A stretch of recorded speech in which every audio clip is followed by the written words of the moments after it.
Tick-tock, time to rock. Good evening, good morning, good afternoon to everyone who's watching from all over the world. It's your friendly neighborhood philosopher here, D. Wood. With me now, we got Giant DOC and our good friend, Saajid Lipham. Everyone know Saajid? Everyone know Saajid by now? It's funny, we all had such high hopes for Saajid. We thought he was different from the other Dawah guys because he had the hikmah. He had the hikmah. Everyone else is doing all the stupidest things they could possibly do. Except Saajid. He had the hikmah. So we thought, hey, if this guy's got the hikmah, then if anyone can answer the Islamic dilemma, it's this guy. And he is giving the most embarrassingly terrible responses I thought possible. Like even like the random Dawah guys are giving better responses, the young guys, and they don't even know anything, but at least they're trying. At least they're trying to explain what Allah means and actually quoting Allah and so on. Saajid is... Hey, Giant DOC, how many videos has he posted now? I think it's like 6. Is this like his 6th video?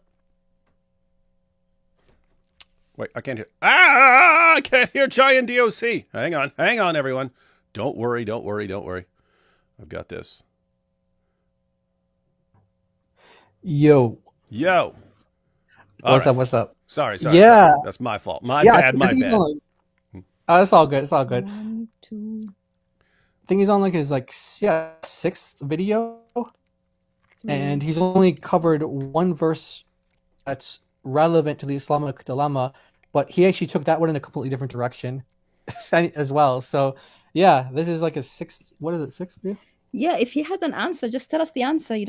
Can you please, Saajid, stop treating us like we're some Turkish soap opera, okay? When you tell them what happens in the end. Just tell us the answer now. I'm tired of hearing about what the Quran is and the Hadith is and the chains are.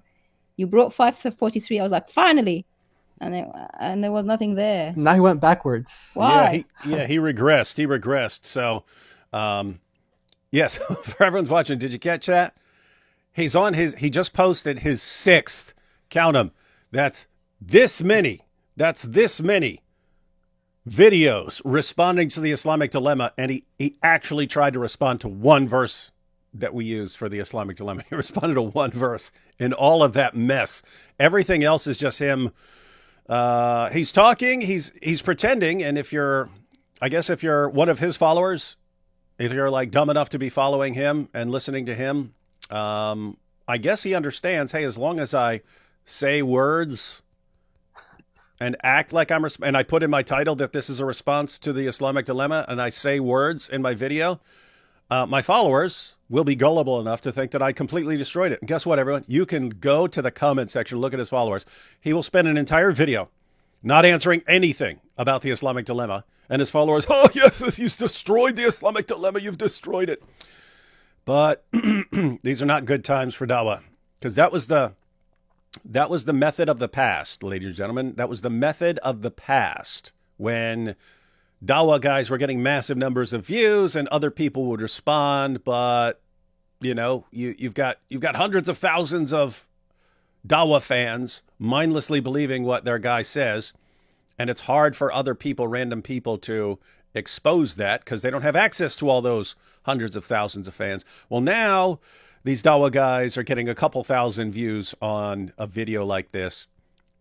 And the people who expose those arguments, who expose the video, are getting way more views. So now the point is it doesn't work anymore. Back 10 years ago, if you got way more views, you were able to deceive people faster than someone could come and expose your deception. And that's when that was like the golden age of Dawah. It was the golden age of Dawah, when you could deceive people more rapidly than people could expose your deception. Now we are at a point where we can expose the deception faster than you can deceive people, and you can't figure out what's going on. And you can't figure out, what do we do now? Well, you're going to find out. You're going to find out because your religion's going to be crumbling. All right. Any thoughts? Hey, why don't you guys sort of give people a rundown of Saajid's responses so far? You don't have to go through everything, but just what stands out in your mind as far as how he's responded so far? the first video was like, "Hi, I'm Saajid. The sky is blue. The Quran is what we build Islam on. The Hadith, the chains. This is what the chains are like. This is this. Bash Bible. Oh, did I tell Bible you? dilemma. Bible dilemma. Yeah. Oh, did I tell you about how the Quran is preserved? Oh, yeah. Next time I'll tell you about the Islamic dilemma. Next time I'll tell you about the Islamic dilemma. We were on the cliffhanger for like Oh, 4 we were like, videos. dude, are you serious? What else did he say? Yeah, that was basically it. Mhm. And then he finally did one video where he touched on one verse that is related to the Islamic dilemma, but he actually took it in a completely different direction. And that was only because the Quran was held hostage and he didn't want anything to happen to the Quran, so he was forced to actually produce that video. And now he's regressed and he went back to, this is the Quran. And oh yeah, we have something called Hadith as well. Oh yeah, there's something called the Sirah, which is the biography. It's like he went back to that stuff. And did I tell you about the letters of at the beginning of the Quran? Oh, yeah. Did I Yeah. tell you? You have to have a sincere heart to Yeah, really yeah. believe what it means. Yeah, and you have to see that it's got 3 letters at the beginning of this chapter. This shows you that this is a book of God, and you have to pronounce it you have to come at it with humility and bow down before it. No, it just means you're gullible, Saajid. Yeah, That's what it means. Yeah, well, Anyone can come what to do you mean ABC? gullible? 3 letters. What else could have 3 letters? Nothing. Guys, Yeah. watch his videos, everyone. We're not exaggerating here. This is the level of his responses to the Islamic dilemma. I have to say, one of the highlights was him saying that the Quran being clear doesn't actually mean what we think it means. It means it's unclear. It means- Silly. That's what it means. Yeah, how could you ever think that the Quran means what it says? And it's only because of your insincere hearts that it's unclear. It's unclear to you. It's Even like one though of I'm- those. It's like one of those paradoxes. It's like on the front of your shirt you have, what the back of this shirt says is perfectly clear, and then you go to the back of the shirt and it says what the verse on front of the shirt says is unclear. Yeah. And it's like you don't know what to do, right? You don't know what to do there. But anyway, weird stuff. All right, guys. So we ready to jump into his latest video and see his latest non-response. By the way, guys, isn't it? Think about this. We sit here and go through Saajid's points. We sit there and go through all his arguments. We share his responses with all of our viewers. And we sit there and say, hey, let's hear what Saajid has to say. Meanwhile, Saajid has to go around and I will not name anybody's name and I have to keep all this a secret and I have to hide in a corner and please don't mention anyone's name. And it's like, Saajid, who's confident here? You're not sounding very confident. Not sounding that you actually think that your arguments could stand up to scrutiny. Oh, other thing. Which side is constantly saying, hey, well, why don't we get together? Why don't we all Right. get together? Let's all get together for a big discussion. We'll just go right through the Quran. We'll go through all these verses. You explain what your theory is. We'll explain what our theory is. And then everyone will see that our theory actually lines up with what Allah says. And you're saying the exact opposite of what Allah says. That's why they don't want to actually interact or debate this. It's pretty sad. Yeah, that was one of his top comments was, isn't it funny how they never invite a Muslim on when they do these live streams and put up these videos? And so we actually issued an invitation to him on every one of these live streams he's welcome to. We also did the same thing on God Logic's live stream when we were all on there. And yeah, surprise, surprise, he never showed up, even though that was his top comment in one of his first or second videos on the topic. He's too busy buying perfume oil for his male best friend. That's his excuse. That's why he can't come. That's why he can't debate. Well, let's all just agree that he's still better than hijab blackmailing a sheikh. That's true. He is. That's true. It's there's the bright side for all you Dawa guys who are failing miserably and all your arguments are crashing and burning like the Hindenburg. At least you're not going down like Muhammad Hijab right now. So look on the bright side, guys. Super Soda says, David was hoping you could shed some light on Candid with Lubna. She's been forced to move location and abandon her channel, and after receiving death threats from adherents of the religion of peace. Yeah, guys, I told AP, I sent a message earlier to AP about that. I said, I'm going live at 5, so people in the UK can tune in. But I said, hey, if you want to go live to discuss the Lumna thing that we can. I think we are. So I think we're going live on AP's channel later to go through her video and see what's been going on with her. Some super chats came in. Wait, wasn't she, I thought she was? She's not a Muslim or what? What happened? She's Is she like a secular Muslim? Yeah, kind of like secular liberal Muslim or Yeah. something like that. Okay. Doesn't denounce it. I haven't seen her. Yeah, I only saw a couple clips of her when it would pop up, but for some reason her videos were popping up over the past like month. Yeah, I saw that too. I saw it on like the homepage. I saw she was hosting a debate about the preservation of the Quran, so it immediately caught my interest, and I tuned in, and she had like this debate. I'm not familiar with her, but that's really sad to hear what she's going through. No, she never apostatized, from what I know. She did mention once or twice she doubted because of she actually said Mimi Hijab and Yasser Qadi's interview on the preservation. She said that made her doubt. That wasn't the that's title. why she had that debate. She was having a debate about preservation. Oh, that makes sense. Yeah, she put it in the title of her video. Oh, so okay. that wasn't. Yeah, so She's going through some hard times, huh? Yep, and if only people had warned everyone back in the day that what Islam's going to cause. Sadly, people were just completely in the dark, and no one told them what Islam's going to cause. And she's where? I think in the UK. Yeah, she's British Pakistani. Weird. It's not very safe. In the UK. Yeah, remember what they did to Mufti? Hey, one second. Someone said Fatih said. Someone said Fatih sent a super chat before the live, and he destroyed you. Check it out. No, Fatih can. If he's sending super chats, he can resend it while we're live. Yeah. All right, go ahead, Jai. No, I was just saying because remember what they did to Mufti Abu Layth as well, also a British Pakistani Muslim. Yeah, and we all know what happened, to him. So yeah, guys, they stormed his house middle of the night. Him in there, his wife, kids, and a bunch of wannabe jihadis storm his house and so on. So, and then you keep in mind, we sit around running our mouths and stuff, but occasionally they do roll up on you, as we saw with Salwan Momika and so on. They just roll up and actually do something. So, yep. And she's kind of in a different category because she's a woman, and they have more options of what to do to a woman, both when they're threatening, and when they're actually attacking. So, yep, good for her to take precautions. And if there's a way we can help, then we'll figure it out. Angel says, can you stop all the work you're doing and make the obvious case as to why Star Wars is better than Star Trek? Oh, hi, David. No, I would never make the case that Star Wars is better than Star Trek, because Star Wars is for nerds. You see the proof? I said words, mubahala now. That is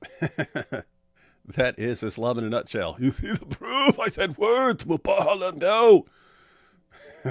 Blah, blah, blah, blah, blah for Allah. That pretty much sums up Saajid's channel. Saajid like, therefore Islam. Yeah, Saajid is the only person that can say so much, but yet say so little at the same time. Yeah, DOC was pointing out, it's like, this is a Quran. A Quran is a book. Do you know what a book is? It's something that has words. But I have words too, and I'm not a book. So how are we going to figure this out? Well, one is a book. It has words. But not everything that has words is a book. See? And it's like his entire video sounds like he's talking to a 4-year-old.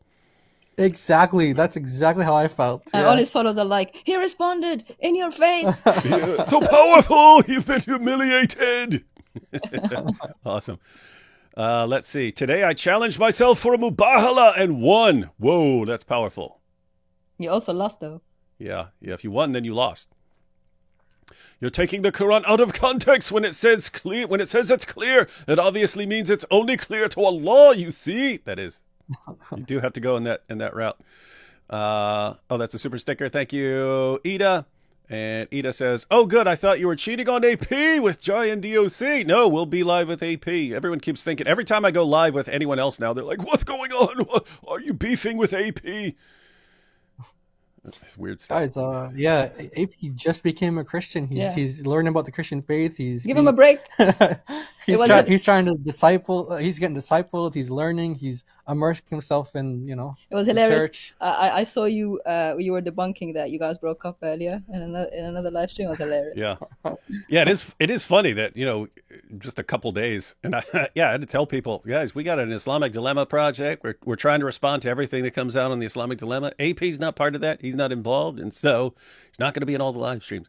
But they're like, no, why is all the division? Why even David and AP couldn't get along? Oh. Not allowed to speak to anybody else, just AP. Yeah, I know. Yep. All right, you guys ready to check out this video? Yes. All right, Saajid, here's your big chance, buddy. Don't give up, Saajid. And Saajid, we know you're watching, but don't give up. If you give up, just think how that's going to look to all your followers. You've gone through one verse in 5 videos. At this rate, if you want to go through like the dozens of videos that we've made, if you want to go through the dozens of verses, Quran verses that we use, and it's taking you 6 videos to cover one verse, then you're going to obviously have to do hundreds of videos to respond to the verses we use. But if you give up at some point, just think what that's going to look like to your followers, man. It'll look like you're backing down from the Islamic Dilemma. And you're sort of the last real dawah guy standing on this issue. That's right. You're the only thing, Saajid. You're the only thing holding back the avalanche of apostasy from being as terrible as it could be. The avalanche is already coming. You're the one bravely standing in front of it, trying to catch all the snow. Oh, by the way, did you see give up. the new stat? It went from 24 to 26%. Did it really? Share that with there was me. A new stat. There was a new stat on. It was American Muslims. It went from 24 to 26%. So we're gonna need to update our intro song and 26%. What? 26%? And Yasha, I've gonna seen. be- Oh, go ahead. No, she was just singing the I was just song. singing Yasha. Oh, Yeah, yeah. possibly. Oh, hell yeah. Yeah, and I've seen stats between 70 and 80% recently. I've seen 70, I've seen 75, and I've seen 80. I don't know if that's specific to region or if they're from different times. About Muslim. Matter of fact, Abdullah Samir just had a video about this, and he was talking about the number 80% and some clips of a scholar, a sociologist, I think, talking about Muslims kind of only wanting the high quality, it's hard to say Andrew Tate, but they want the high profile converts now and not like needy people and so on.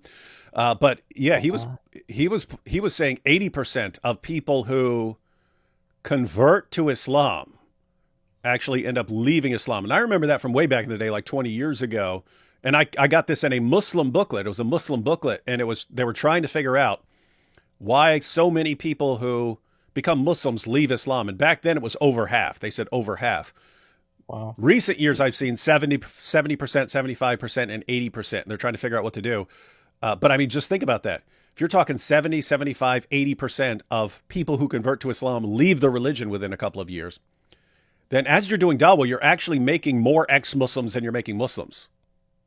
Yeah. Right. So guys, think if they do this big dawah campaign and they get 10,000 converts to Islam, they get 10,000 converts to Islam, 10,000 people convert to Islam. Well, studies show that 7,000 to 8,000 of those 10,000 are going to leave Islam. So what they actually created was 7,000 to 8,000 ex-Muslims right there. Wow. They converted to Islam and then left it. So that's Saajid, that's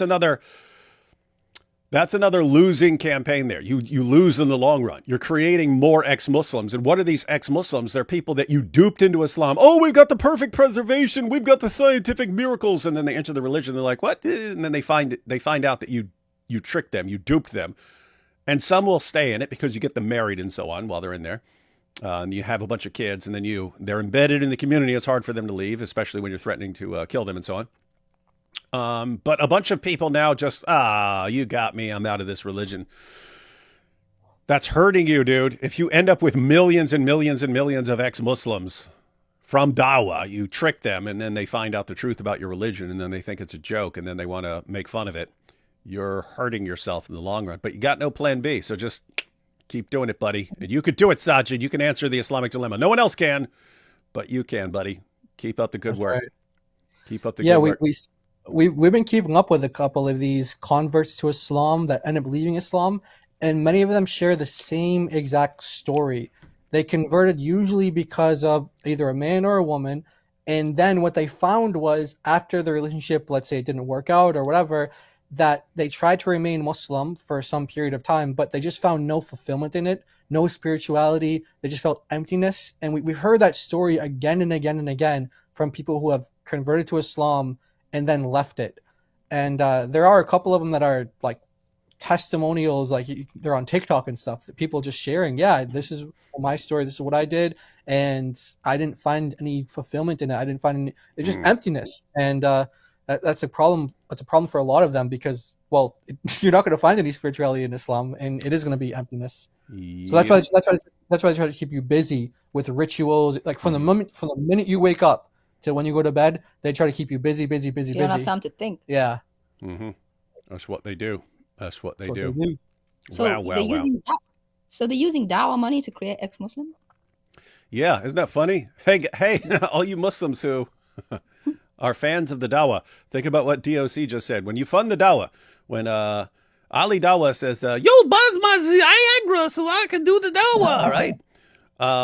And you're like, "Oh yes, we'll send him money so we can do powerful dawah." You're making ex-Muslims.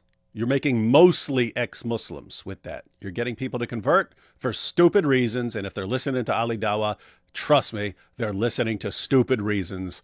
And maybe you find some people who are stupid enough to stay even after those stupid reasons have been exposed. But most people are going to leave, statistically. Most of the converts are going to leave. And so do the math. You have a losing formula, but you have no plan B. So fun times. Right. All right, these last couple super chats, and we'll jump into the video. Last night, I got home from Turkey, visited the 7 churches from Revelations. I really recommend visiting them. I was amazed. Hey, Jai and Doc, where you at? Hey, we're right here. We're right here with right you. There. Right there. I think AP would like to visit those churches, but he's going to be arrested. Yeah. Do you remember the Dawah guy who did a video years back on the Islamic dilemma? It was in Arabic, and D Wood did a live stream on it only based on the subtitles. The video was in Arabic in English subtitles. I do not remember that at all. I don't know that one. Yeah. It's not really that big in Arabic. We're hoping that it gets more popular, but yeah, it's going to be great once we get all this material out there from our project, and then we can start popularizing it in other languages, Arabic being one of the target languages. But yeah, it's not really like a, mostly they focus in the Arab world, like on the the moral stuff. Yeah, the scandals of Muhammad. Sorry, I was like forgetting the word. Scandals of Muhammad and stuff like that. Yeah.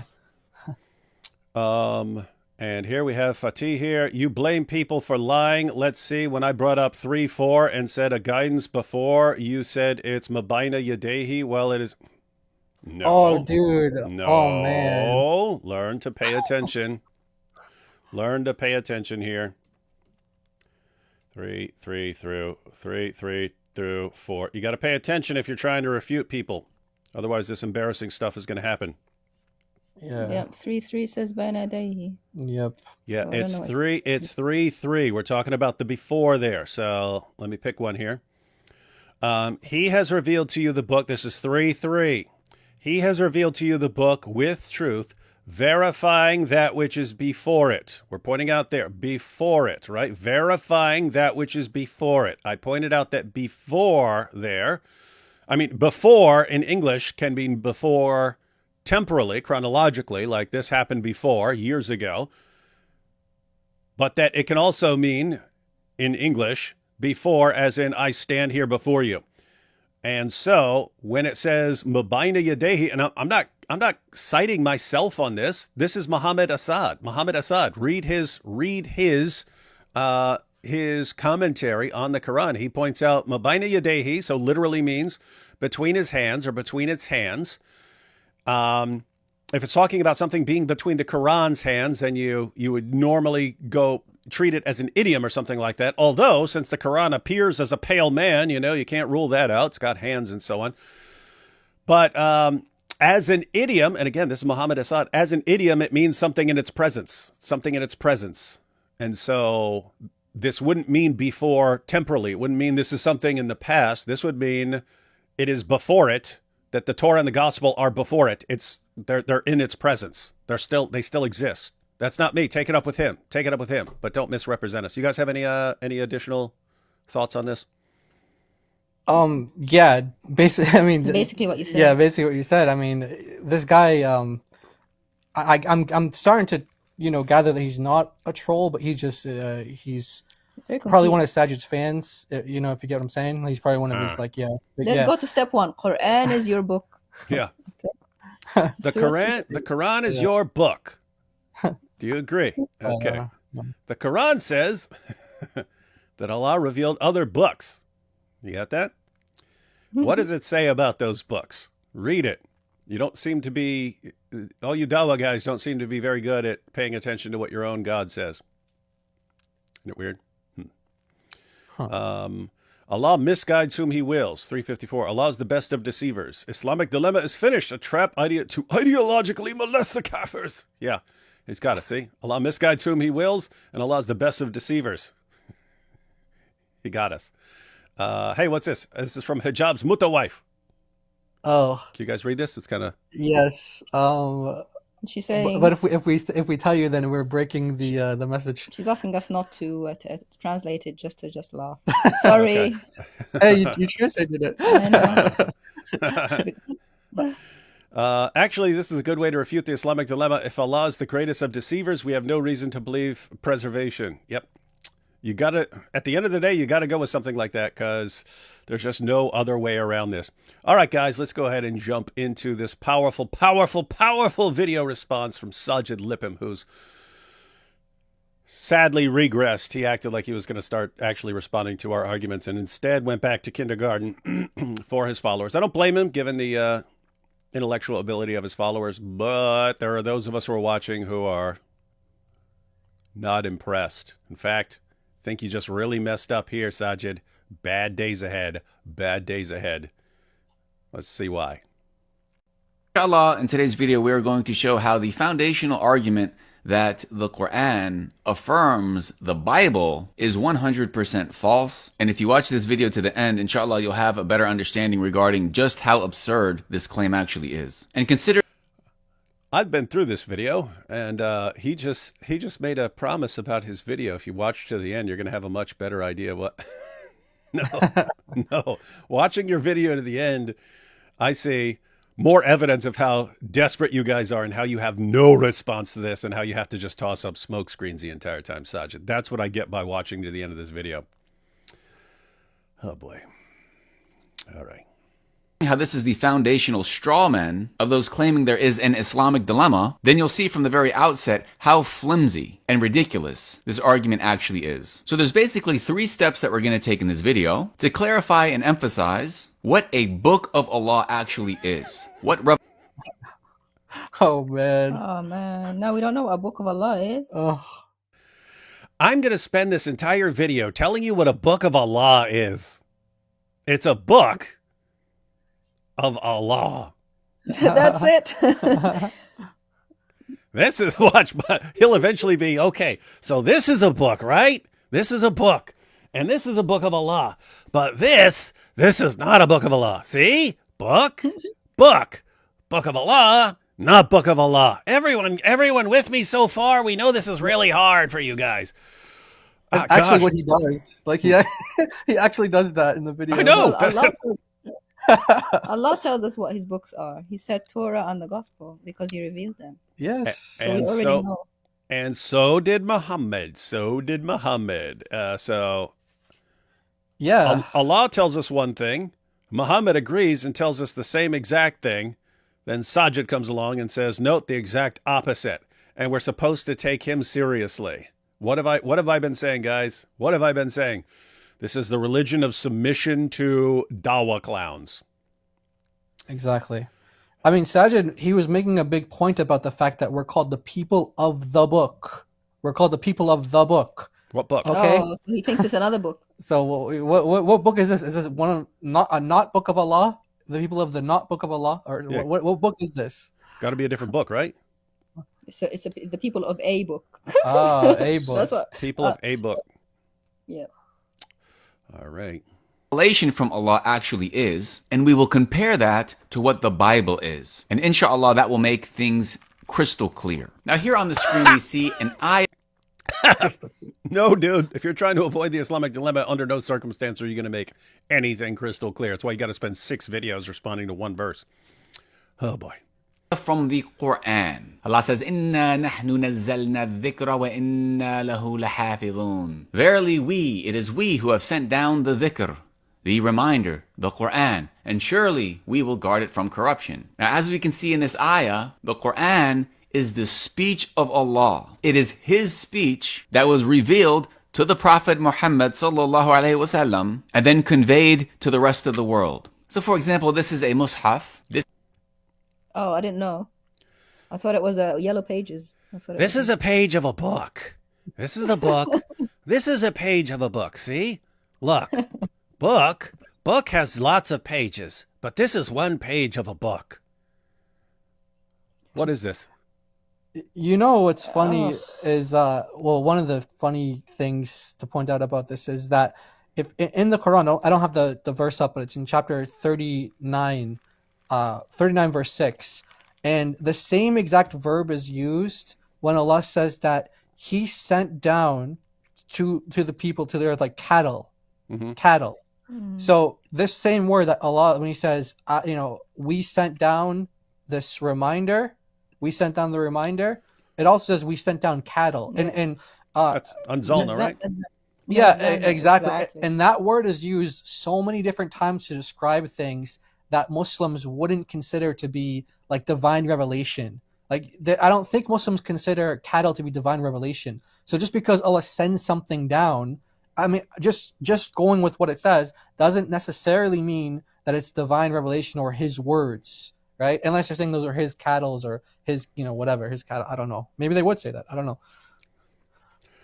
Unless divine cattle. Yeah, and interesting that he goes to 15:9, given what the rest of 15 says. But let's see what he wants to do with this.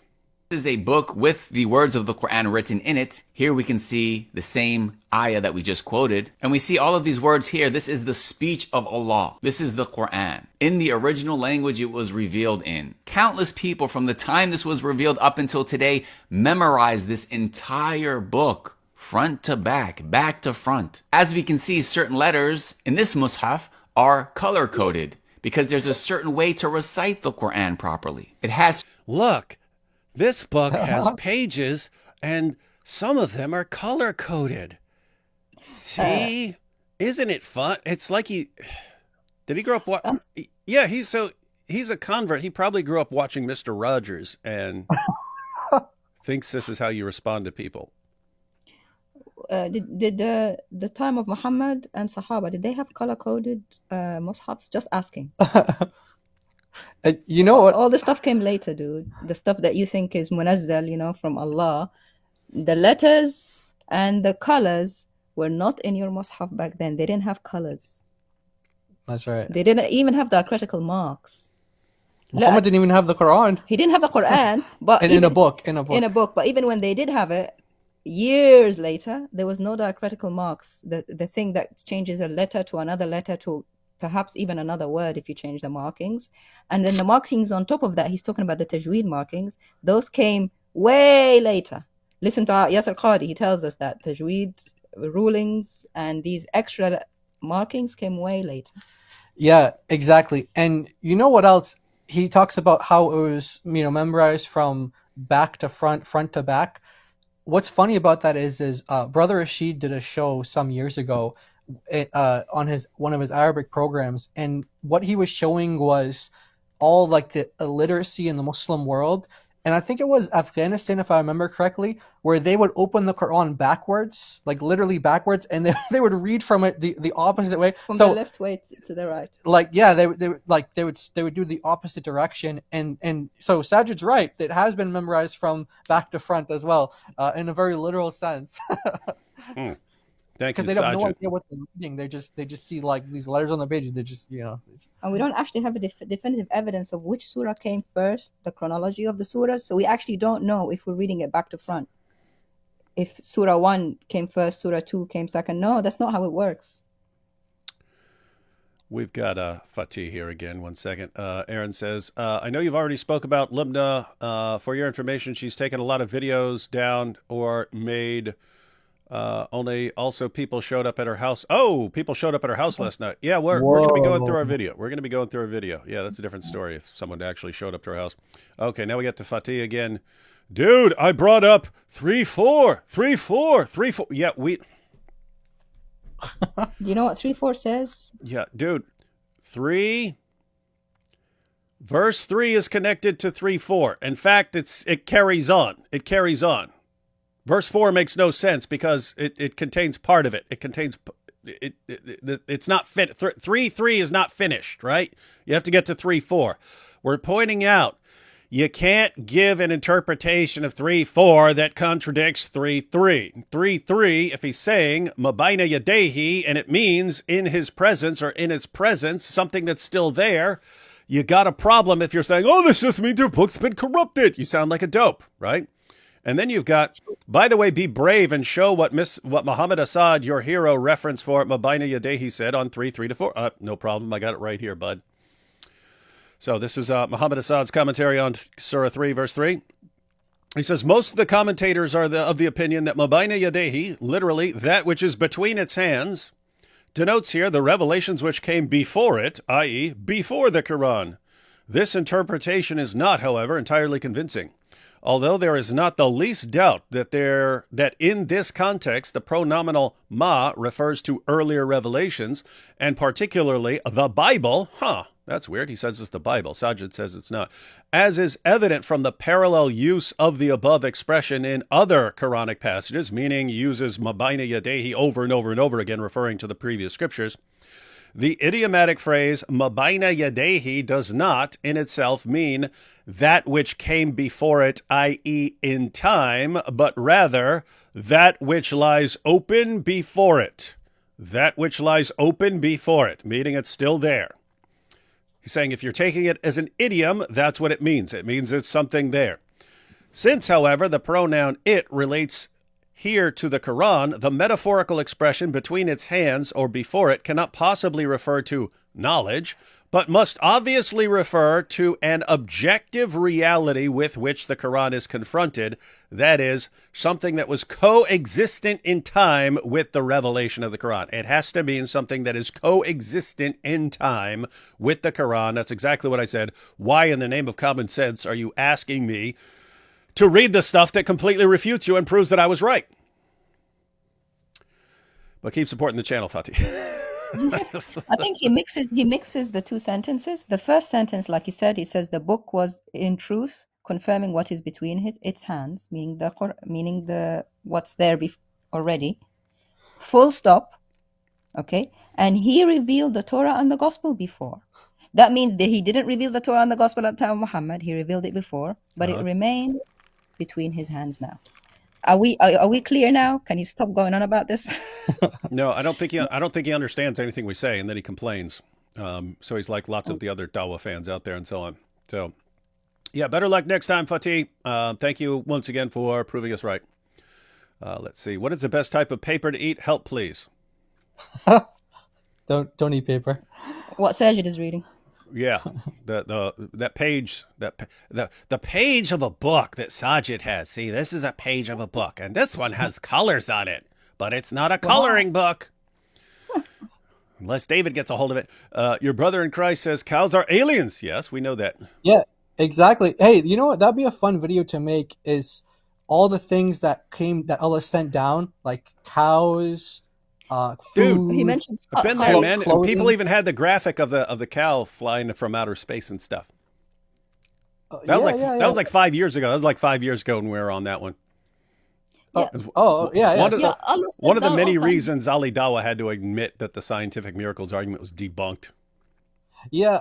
Yeah. I mean, this is just like a funny thing the Muslims are always saying, like the Quran sent down, so therefore, well, you can use that logic with all these other things. Yeah, he sends and down the cattle. He sends down rain. Food. He sends down food. He sends down khair, goodness, provision.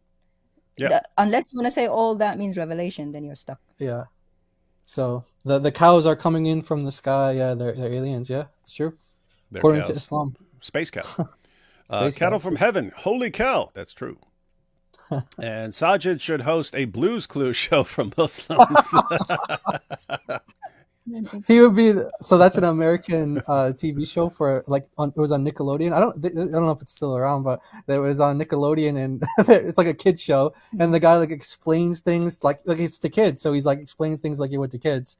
Like toddlers? Yeah, like young children. Yeah, and that Saajid he'd actually be good for that show. He would, because Saajid. when he explains things. He needs to smile though. That's true. Oh, wait a minute. I think he wrote a kid's book. I forget. I think it was him, but it was one of the Dawah guys made a children's book. I think it was Saajid. That's funny. So Wait, Saajid wrote a children's book? I think he did. Look up Saajid Lipham on Amazon. I bet it pops up. Hilarious. Was that about the Quran? Hang on. Now I got to know. Now I got to know. Hang on. Yeah, I'm looking it up too. Let's see. It's called. Oh, he did. Oh, yeah, he did. Oh, I thought that was him. Dude, Saajid what? Lipham. What is it? What is it? What is it? Prophet. Let's see. Nuh. So he's got Prophet Oh, Nuh. he did. Prophet Noah. Anything else? Oh, He got his picture. You got Serge's picture on Amazon. Wow, look at that. Yes. Oh, images are forbidden. Wow. $10 to read about Prophet Noah. Recommended for any ages 5 and up. Five all and his up. followers. 5 and up, You or gotta- as Daniel Hakikachu would say, of marriageable age. Oh, they list his credentials here. So What?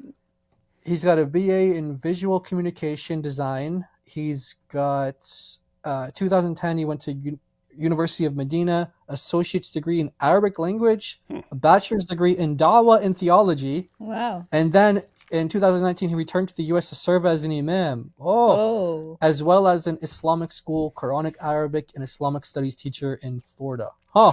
He's a bachelor in that. Yeah, guys, I said I wasn't sure when he converted, but look at the date, 2008. That's when the Dawah nonsense was in full force. Everything back in 2008 was perfect preservation of the Quran, scientific miracles. He bought into all that nonsense, didn't bother looking up any of it, converted, and now he's finding out everything.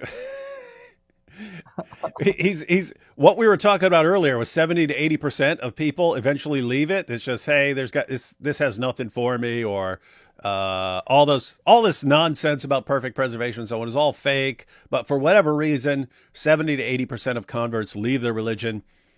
What happens? What happens if you're like Ali Dawah? Remember, Ali Dawah said that he converted based on the scientific miracles argument, but then he said that the argument has been debunked, but he's going to stay a Muslim anyway, even though his reasons for converting were completely bogus. Wow. What do you do? What do you do when you converted because of the perfect preservation and the scientific miracles and blah, blah, blah, and then all that stuff gets exposed?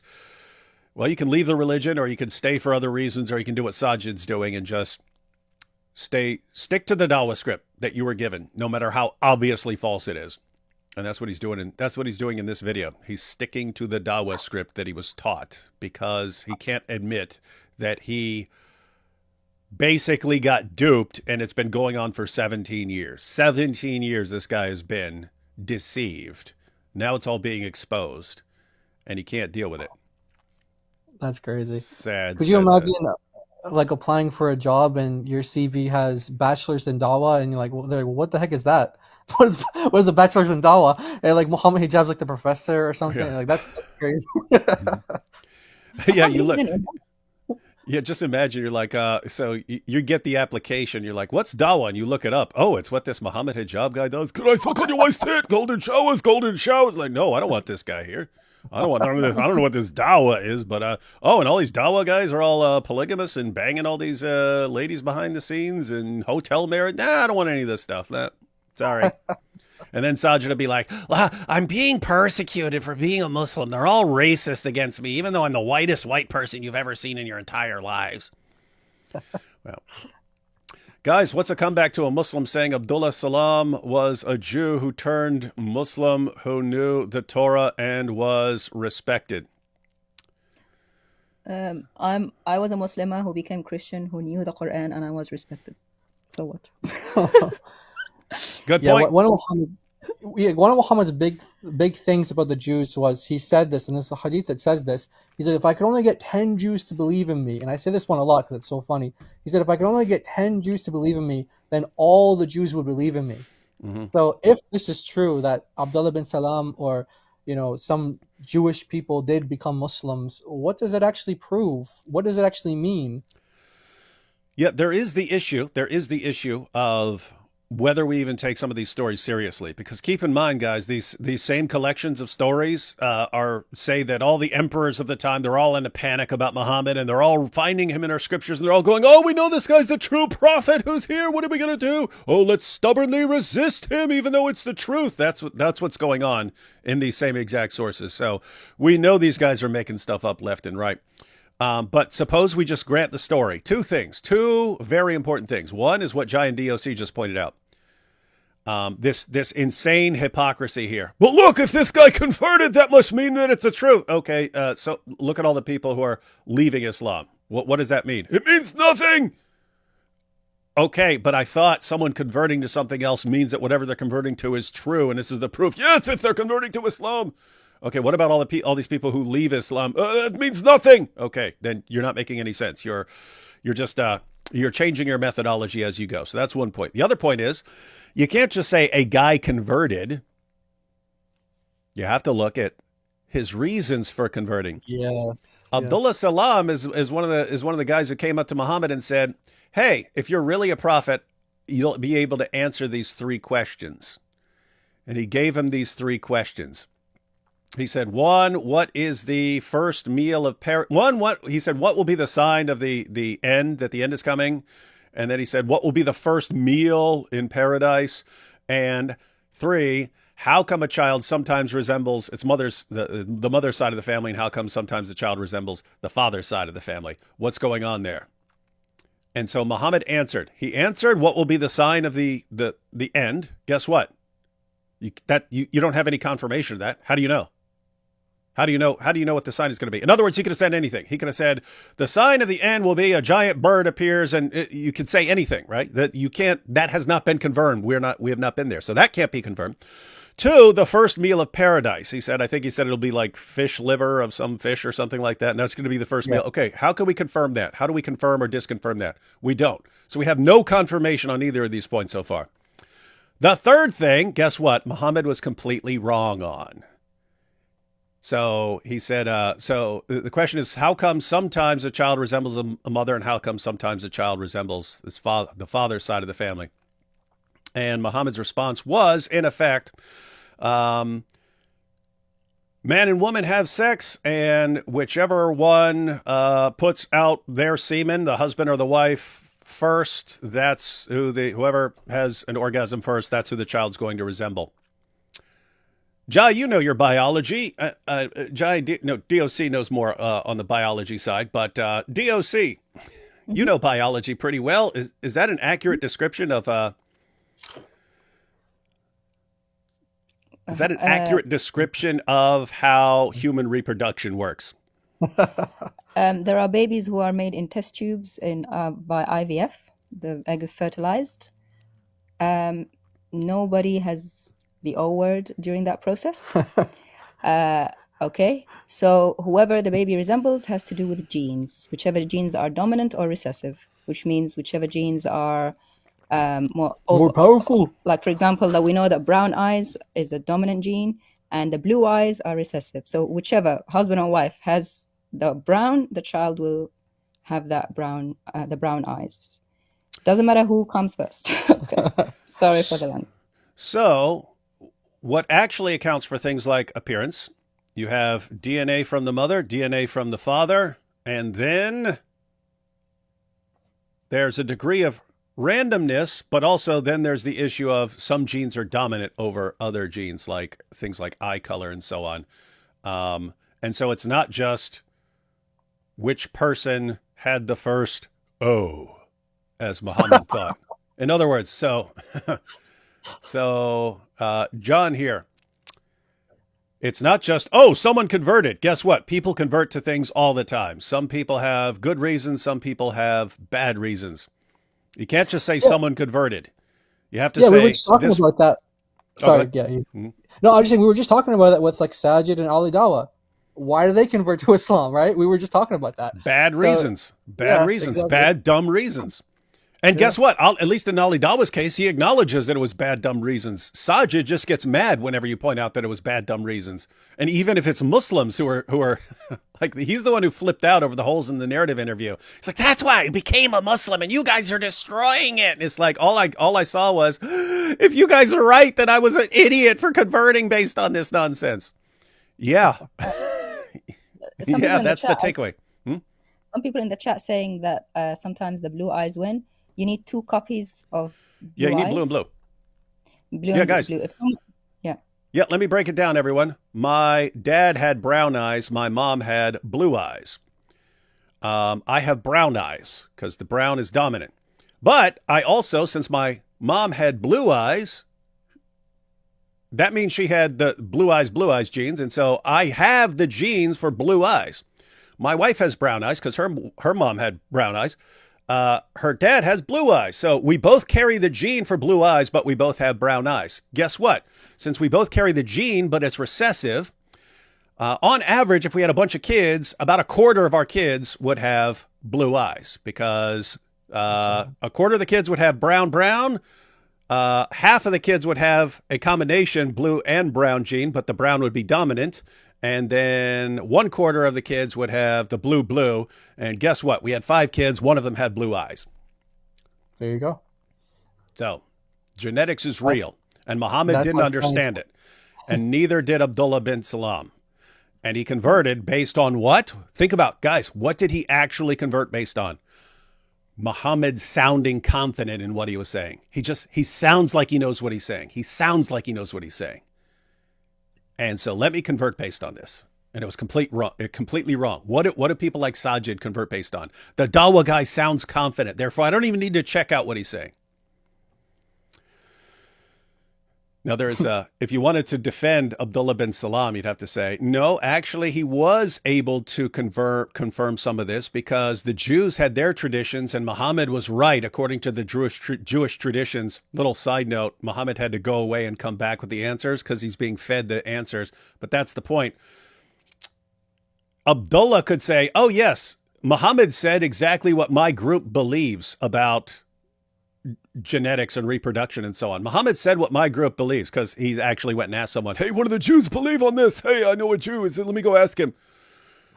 It was wrong. That's the point. The answer that he gave about why a child sometimes resembles the father and sometimes resembles the mother is completely wrong and stupid and insane. And so if Abdullah said, wow, you must be a prophet based on this, terrible reason. Yep. Yep. All right, back to Saajid here. Rules of Tajweed. This is the preserved book of Allah that we have with us today. Therefore, this is the only example we truly have of a book of Allah, a scripture that he revealed to a prophet. Now, this here is a different book, and as we can see... What? He said this is the only example we have of a book that Allah revealed to a prophet? How did he come to that conclusion? When the Quran, this same Quran... Because our Bible doesn't have colors. Oh, we need a color code. But it has red letters though of Jesus. Does that help? I guess we need like the Tajweed letter, letter color coding, so you know which one to. I don't know, but he's appealing to a book that tells you Allah has more than one book, over and over and over and over again, and he's saying, well, this is the only book that we have that's been revealed to a prophet. What? But that book tells you there are more of the books that have been revealed to other prophets. Oh man! everyone is watching. Do you have any clue how stupid what he just said was? Right? He said, "Guys, this is the Quran. This is a page of the Quran. Look, this has color coding in it. So this is our only example of a book of Allah." Wait, what? What was the connection? What was the connection to anything he said? It's just like when he said, "Look, this chapter starts off with 3 letters. So this is a divine book, and we have to recognize that it's a." What are you saying? There's no connection between your conclusion and what the information you're giving.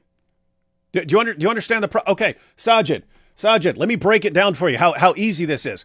Okay, this is the Quran. So, therefore, since this is the Quran, this is our only example of a book that is straight from the pits of hell. Notice, Saajid, nothing I said leading up to this being a book straight from the pits of hell showed that it was a book straight from the pits of hell. I just said some things, and then I said something. That's it. There was no connection. One thing did not follow from what I said before. That's what you're doing. You're going, "Look, here's a book, and here's a page from a book. Oh, look, there's some color coding. See the red right there? It's got red right there. So this is the only example we have of a book from Allah. It's the only one. It's the only one we have, and everything it stands or falls based on comparison to that. See? This is dawah, dude? Like being as stupid and insane as possible?" I don't even know what to do at this point. Crazy. Yeah, it's actually crazy. Like that's a. How is he an imam? I mean, I remember imams from back in the day. They were better than this. Wait, yeah. I mean, what's this? Yeah, but that would be a good clip if someone has a channel where they explain like logical fallacies and you want to say like what's a non sequitur. Just go. Actually, you know what you guys can do? People who make those channels. Go to these dawah channels and you'll get like. You get footage for days and months and years on this logical fallacy, then play a clip from a dawah guy. This logical fallacy, play a clip from a dawah guy.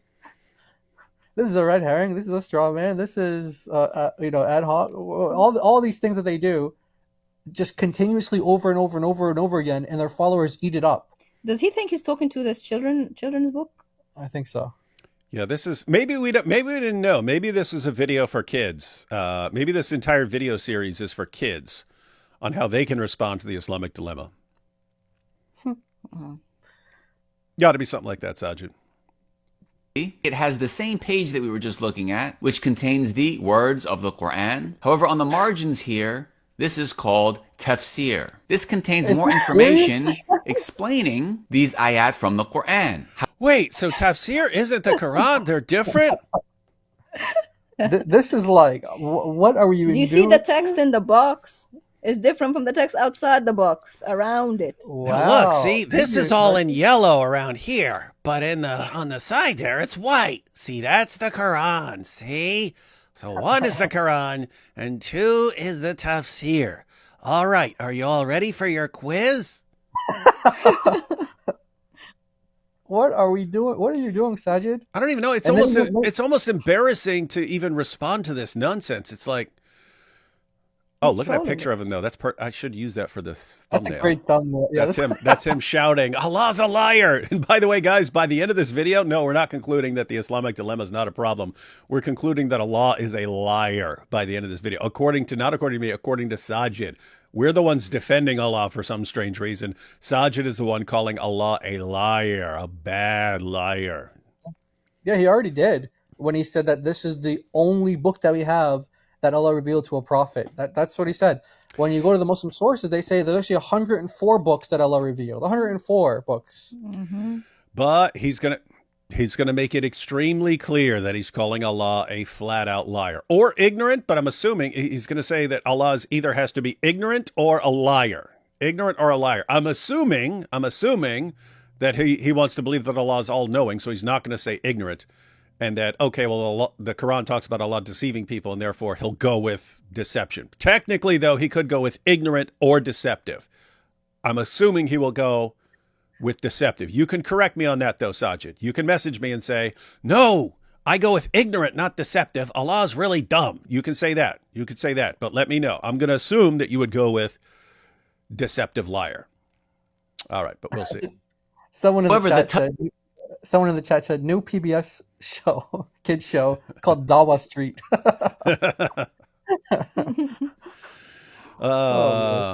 Sunny days, taking those child brides away. Oh boy. Tafsir is not itself the Quran. Wait a the minute. Tafsir is not from the Book of Allah. It's the not. Book of Allah is the Quran. It is the speech of Allah. And Here I thought all these books of tafsir that I had, they were all the Quran, but Saajid is correcting me. No. Guys, keep in mind, he's pretending to respond to the Islamic dilemma, and it's just like he's saying random things. Saajid, you might as well make a video and say, okay, here's my new response to the Islamic dilemma. 1 + 1 is 2.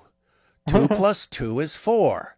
This is how we spell the word of the day, which is blue. B-L-U-E, blue. And so now I'm going to have my Quran version of Blue's Clues. Oh, I said blue. Ha, ha, ha, ha. That's what you should be doing, man. You might as well do that. There's no connection. Nothing that you're saying has any connection to answering the Islamic dilemma. But I thought we were past this point because last time he went to a tafsir, or maybe the time before last, he opened up Ibn Kathir. So I thought he assumed now we know what tafsir is. Why is he going backwards and telling us what tafsir is? Yeah, this should have been in like his first lesson. And by the way, Saajid, you know, there's something called study Bibles, and guess what? In a study Bible, you have the Word of God, and below the Word of God, you have commentaries and footnotes. Hold and up. guess what? So the Commentaries notes- not. Wait, the notes aren't the Bible? I thought they No. were. The notes are not the Maybe Bible. that's why he left Christianity. I start thinking, all of this is the Bible. Look, I it's don't got understand this anything. study Bible has notes in it. But how can these notes be the Bible? I'll leave. I'll leave and convert to this religion. And where are the colors? Where are the colors? Yeah, I see no colors here. Sorry, buddy. We would have got you a red letter edition if you're just dazzled by colors. And where are the 3 letters? They don't even have the 3 letters here. The magic 3 letters that any book that contains them must be from God. Well, That's true. We don't have 3 letters. No, but you know what? On the what's it called? The part of the book where it's got the you have like the covers and the you know where it has like the ESV on it. I can't. Man, what's Oh, ESV, that's 3 letters. Yeah, you that's have, 3 letters right there. Hey, Yeah, Saajid, grab an ESV. It's got 3 letters on it, so you know it's the word of God, buddy. What's it called? You know, like the yeah. But yeah, they have it printed like just ESV or something like that. And so there you go. There's 3 letters for you. Powerful. Powerful. Must be from God, Saajid. nothing else can be considered such. Now, this might seem clear and obvious. However, it's important to emphasize these distinctions because the entirety of the Islamic dilemma foundationally depends on falsely conflating a book of Allah with something else. So what? Hey, just before we continue, where did we get the idea? Because according to Saajid, we have this stupid, insane, ridiculous idea that something other than the Quran is the book of Allah. And he's saying our entire argument hinges on us thinking that there's some other book of Allah other than the Quran, and that we're stupid for... Just to be clear, where did we get the idea that according to Islam, there's more than one book of Allah? Where do we get that? Because he says we're wrong about it. He says we're wrong, we're mistaken. It's this stupid, mistaken idea that leads to us thinking that there's an Islamic dilemma because we think that there's more than just the Quran. Where did we get that idea? From the Quran. From the Quran. Oopsie. Where else would we have got? We didn't get from the tafsir. It's not from the tafsir, no. We didn't get it from the tafsir. No. We didn't get it from the Sirah. We didn't get it from the Hadith. You can get it from these. You can get the idea from these sources, but that's not what that's not our main source on this, Saajid. The book that you're saying is the only example of a book of Allah, tells us about the other books of Allah, and says, most importantly, says that we have them. It says that we have them. You say we don't have them. So your book, which you say is the only example of a book of Allah, says that we have a book of Allah. And you're saying we don't. And so you're saying that the book of Allah is wrong, that the only example we have of a book of Allah is just wrong and idiotic. That's what you're saying. And you want us to believe in this book of Allah. What the Quran does affirm is that Musa alayhi salam was also given a book from Allah, the Torah. What the Quran does affirm is that Isa alayhi salam, Jesus, peace be upon him, was given a book from Allah. Wait, so there were other books of Allah. You just said it, right? Yeah. Yep. Okay. Now question. So Moses received a book of Allah. He's saying the Quran is our only example of a book of Allah, but he's acknowledging that according to Islam, Moses had a book of Allah and Jesus had a book of Allah. He just said it, right? Yep. Okay, he just said it. Now, here, follow-up question. According to the Quran, were those books lost, or do Jews and Christians still have those books? They still have them. That's They're the with point, them. Saajid. We still have them according to the Quran. I don't even know what to do. Yep. مصدق لما معهم. Yep. Saajid, does the Quran say that Jews and Christians have the Torah and the Gospel, that we read the Torah and the Gospel, and that we are supposed to judge by the Torah and the Gospel, which only makes sense if we have the Torah and the Gospel? And is it using the same words, Torah and Gospel, which you just said refer to books of Allah given to Moses and Jesus? That's the Islamic dilemma, Saajid. How are you not getting this? How are you not getting this? Allah says, you just said it. You just said it. One, you're completely incoherent. This is the only example of a book of Allah that we have. But you acknowledge that the Torah and the Gospel were also books of Allah. You acknowledge that. The missing step, the point you're missing is the Quran also says Jews and Christians have the Torah and the Gospel. We have the Torah and the Gospel. The same words that are used to refer to those books. So it says we have those books. And you're saying we don't. You're saying I don't know what to do, man. I feel like I'm explaining this for a 4-year-old, since that's the only way Saajid knows how to communicate, but he still doesn't get it. So maybe that's why he communicates like a 4-year-old. He thinks like a 4-year-old, and he's just not getting this. This is bad, guys. This is bad. This is an ongoing problem. Like, it's when I respond to Lily J and I show that she completely like destroyed her own case, or that she called Muhammad God or something like that, and I point that out, and then the people who are dumb enough to follow Lily J, they come start arguing with me. But you find out very quickly they're like, I'm not even joking. It's a sad situation. They're too dumb to understand anything you're saying. They don't understand. They're just, oh, pretty girl here, say something right.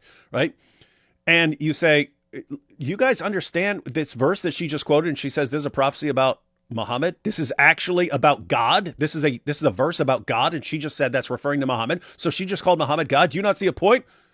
And they won't understand anything. They don't understand the verse they're reading. They don't understand anything. They just thought, oh, blonde girl, she say something.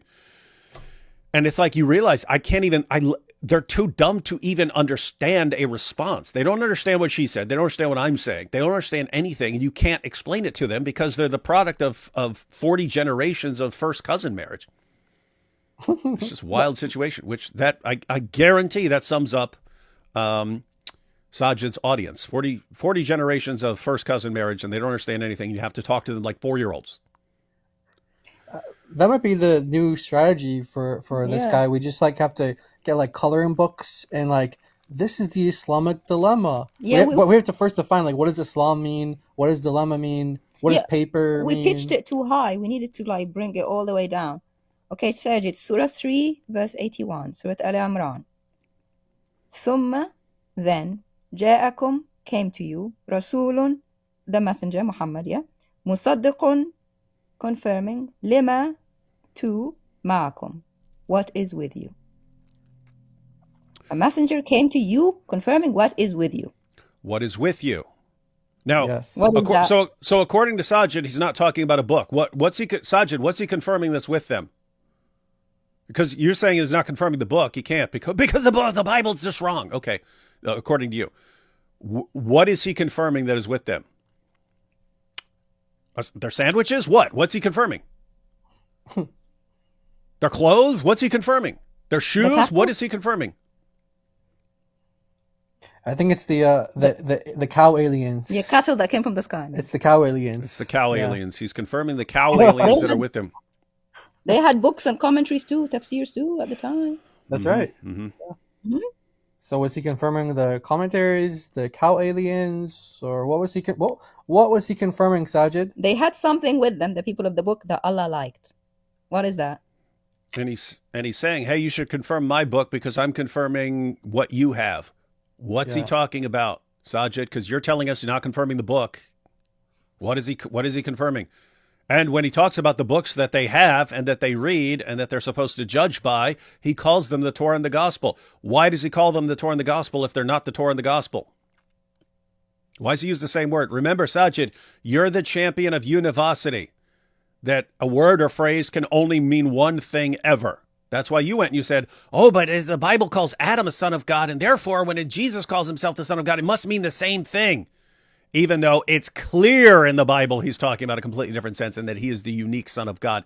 It's clear from the Bible. You insist. No, one phrase, one word, one phrase can only mean one thing ever. Okay. If Torah is the book revealed to Moses, as you just granted, then when the Quran says that we have the Torah and that we read the Torah and that we're supposed to judge by the Torah, what's that mean? Does he mean something other than the Torah? That would violate your own principle. Same thing with the Injil. The Injil is a book given to Jesus. The Quran says we have the Injil and that we read the Injil and that we have to judge by the Injil. If Injil can only mean Injil, how can you insist that it's not talking about the Injil that we have? Like how? How? Please explain this to us. This is why we want you to join us live. We don't understand anything you're saying, Saajid. It makes no sense given what the Quran says. It makes zero sense. And we're inviting you, please come explain it to us like you're explaining it to your 4-year-old listeners. We're begging you, dude. We do not, you're making zero sense here. Zero, zero, zero. And then you keep doing stuff like, this has 3 letters. That proves it's a book of God. And we're like, whoa, that is a pretty huge leap there, dude. This one's color coded. This means it's the only example we have of a book of God. What are you talking about? You sound insane, dude. You sound actually insane with this nonsense. And we're sitting there thinking, in the Bible, you've got this situation with the Apostle Paul, and someone's like, wow, your great learning is driving you mad. They're like, you're so smart, it's driving you crazy. With you, it's like dawah is making you insane, but it's like how stupid it is that's making you mad. You're the anti-Paul, dude. And what's crazy is you probably appreciate that because of what your dawah has done to you, has done to your ability to think. Guys, if you don't take away anything else from this whole thing, just look at this and think this is what a dawah guy thinks is a successful response to an argument. It makes no sense, contradicts his own book left and right, non sequitur after non sequitur after non sequitur, straw man, non sequitur, and so on. And this is dawah. And then all the fans, alhamdulillah, such a powerful response. They've been humiliated. I also want people to see the quality of human being that comes to Islam, converts to Islam, the quality of their thinking. And that person isn't just any convert. He has a following. He's learned. He took a bachelor in da'wah. He went to Medina, and this is the level of argument, of proof, of whatever you want to call it, that this religion attracts. Just for any people wanting to go into it. And yet, so this is like the intellectual level of someone who becomes a da'i. Saajid isn't nearly as popular as certain other da'is because he doesn't do a lot of the antics, the chest thumping. Oh, I'll humiliate you. I'm stronger than you, and so on. He's too calm. So this is your example of calm dawah and what sort of person is drawn to this. And then you have the other kind of dawah, the chest thumping Muhammad hijab type. But guys, take your pick. But this is what dawah produces.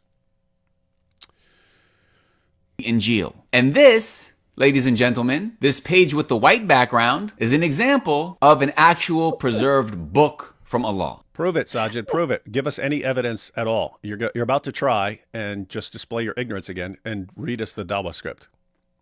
This is the Quran given to... What's that? I'm just saying, what does he mean by preserved as well? Because that book that he has there, it was printed with the Quran and with the tafsir on it. So they both existed on that book at the same time. Mm-hmm. And as long as that book has been preserved, they've both been preserved together. So what is he talking about? It's the white background that makes it preserved. It's the white I see. Okay, it's the white background. Okay. That's what makes it Allah's word. Okay. Yeah, 3 letters means something is from God, and white background means it's also from God. Oh boy. Prophet Muhammad sallallahu alaihi wasallam. And the Quran has been passed down through authentic chains of narration. In the original language, it has been preserved. So now that we've been reminded of what a book of Allah looks like, step number 2 is being reminded of what a hadith is. And while acknowledging that an authentic hadith... Sunnah.com. I thought he just hadith. wanted to break down tafsir, but no, he has to break down what a hadith is. Guys, keep in mind, this is all a response to the Islamic dilemma. So You getting this? before the internet, what did the hadith look like? Because all I can see is a screen with sunnah.com on it. So is that how it always looked like in the hadith world in all these hundreds of years? Like, do you realize how silly you sound? This is what hadith looks like. It has green background. See, it's color coded too. And you might think because this is color coded that it's the Quran. But no, you'd be wrong. Because not everything that's color coded is actually a book of Allah. What is this? So it looks like the only thing that's supposed to respond to us in this entire video is that we think that when the Quran is talking about our book, that it's saying it's a book of Allah, which it repeatedly says flat out. So Saajid, you could have made a 20-second video. This could have been 20 seconds instead of 9 minutes plus.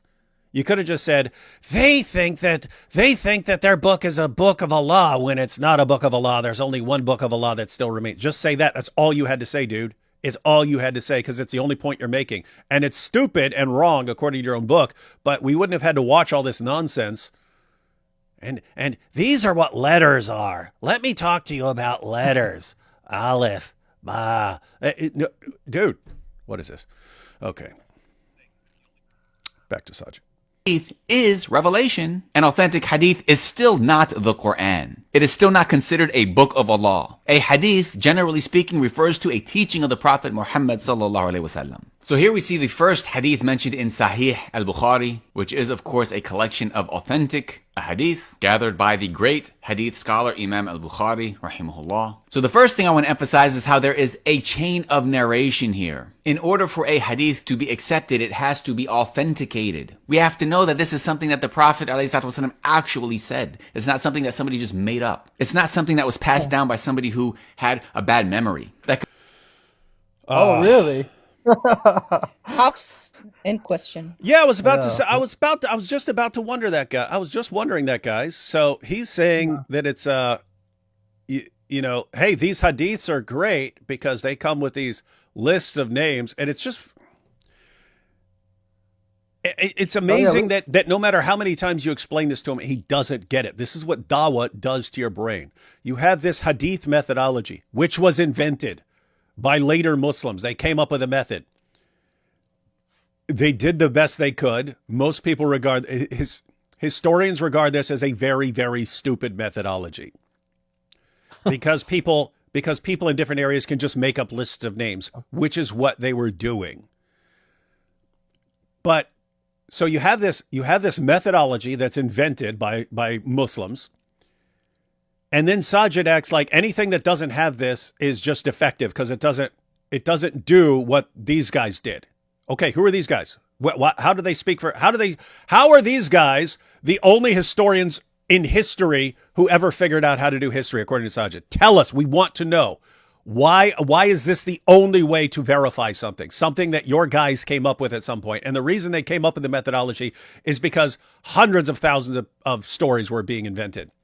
Muslims were inventing stories left and right about Muhammad. Any position you want to say, hey, I want to wake up on this side of the bed. You sit there and write a story. Muhammad said, wake up on this side of the bed. No, I believe I want to wake up on that side of the bed. Another person write, oh no, Muhammad said, well, I woke up on that side of the bed. And that's what they're doing. And then it becomes, oh, we want to trace it back to earlier and earlier authority. So one guy says, oh, well, I got it from so-and-so, got it from so-and-so, got it from so-and-so, got it from so-and-so. And he says, oh, but I could go back farther than that. And then we'll trace it back to a companion of Muhammad. That's their methodology. And then you act, oh, if you don't have that, you don't know how to do history. This is so insanely stupid. It is a stupid methodology. Saajid, I could just say, okay, from now on, I'm inventing a methodology. Any true story will start with the words fee, fi, fo, fum. And if you don't start with fee, fi, fo, fum, you are not reliable history. And then imagine my followers buy into that idiotic nonsense and they start going around and start going, up, your stuff doesn't start with fee, fi, fo, fum, so it's not real. And you throw it out. Saajid, wouldn't you think that that's stupid? That's what you sound like. That's what you sound like. And you don't get it because of what dawah has done to your brain. So that's one problem, is that the entire methodology is screwed up. But Giant DOC, you just brought up something. He's saying that the list here, the list of names here in this isnad, these are all reliable guys. These are not forgetful guys. These are not deceptive guys. These guys are as good as gold. And guess what? You've also got chains of transmission for the Quran itself. Now, you were pointing out some potential problem there. What would that problem be? Yes, let's share that here. Yeah, while until Josh shares it. If bad memory is a problem for a chain, Hafs, guess where Hafs got it from? The Quran. Awesome had bad memory. So now the chain is broken. Yes. So the book that he had with the white background, the Quran, the person he has it is a liar, Hafs, and the bad memory is the person he got it from. Awesome. So he should throw out the Quran now. Yes, so he just gave us an example of something that he considers in his Islamic scholars consider to be a strong, authentic hadith. Now we're going to show you guys an example of a weak hadith, da'if. It's something that's weak. And says it right there, guys. Weak. It's da'if. Yeah, right. It's weak. There's it's a weakling. Yeah, and there's a reason why this is considered weak. I mean, well, I know it's going to be a good reason. Whatever the reason is for classing, because hadith methodology is such a good, strong methodology. Whatever the reason is for classifying this as weak, we know it's going to be an airtight case. An airtight case. And look, it has the background, the background of Sunnah.com, so we know it's really a hadith. Okay. Yeah, you have like the green for the narration and the part cream, there, and the cream for the background. Yes. Now, lots of colors. Now notice there's a name there, Hafs bin Sulayman, and he's in this chain. Now, why do the scholars say this hadith is weak? Well, let's see what the scholars say. Now, for those of you who don't know, Saajid, maybe you learned this in Medina, I don't know, but this is the Hafs that you get your Quran from, the one that you're actually showing on the screen, and you're saying this is the one that's preserved. We are sure that this is the book that Allah revealed to a messenger. Well, guess what? The scholars say that this very hadith is weak. For what reason? Because it has Hafs in the chain. It's inauthentic because Hafs bin Sulaiman is in the chain. He is nothing in hadith. He is weak in hadith. Why is he weak in hadith? Because he's a liar. Yeah, we have like the summary version of it here. So this is the chain for that Muslims have for Hafs. It goes Hafs, then it goes Asim, Abi Abdurrahman, and then it goes through the companions after that. So we have Hafs is a liar. This is just a summary version, but we've done full shows on this with David. Liar, thief, fabricator, like he's fabricated chains. He's a distorter, unreliable. So Hafs, you like Hafs and you like chains. Hafs is a distorter and fabricator of chains. Saajid, where you get your nice Quran from in the box with the white background. That's all fabricated by Hafs, potentially. Unreliable. Asim, the guy that he gets it from, is no good. His memory is bad in itself. They're all broken. They're all broken in some way. Abi Abdurrahman al-Sulami we actually have from Suyuti verses from this guy who were recited as the Quran. He swears that he heard him from Muhammad and he taught them to others. They don't appear in your Quran today. They're called the verses of al-Qunut. You just have them as a dua. So there you go. We just gave an example of a weak hadith there. So I want everyone to understand what just happened there. Go back to that slide about the summary slide there. Okay, guys. So we know some people are new to this. So yes, Saajid is saying, hey, we've got this methodology in Islam. We've got this isnad method, right? We've got this methodology where our hadiths come with a list of names. It's a chain of transmission. I got this story from so-and-so, who got it from so-and-so, who got it from so-and-so, who got it from so-and-so, who got it from so-and-so, who got it from so-and-so, who got it from so-and-so, who was a companion of Muhammad and heard it from Muhammad.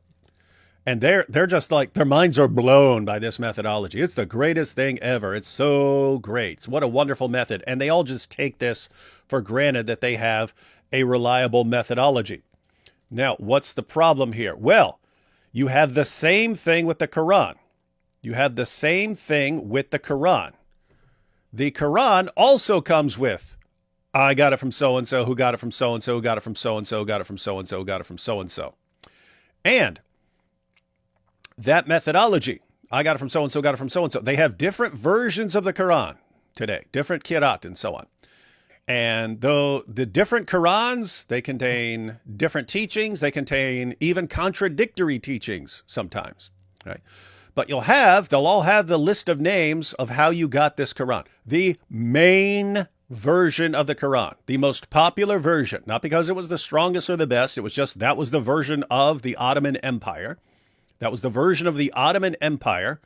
So the Ottoman Empire spread this around, and when they, in the early 20th century, when they decided to put out an official version of the Quran, they used they used the Hafs for the 1924 Cairo edition.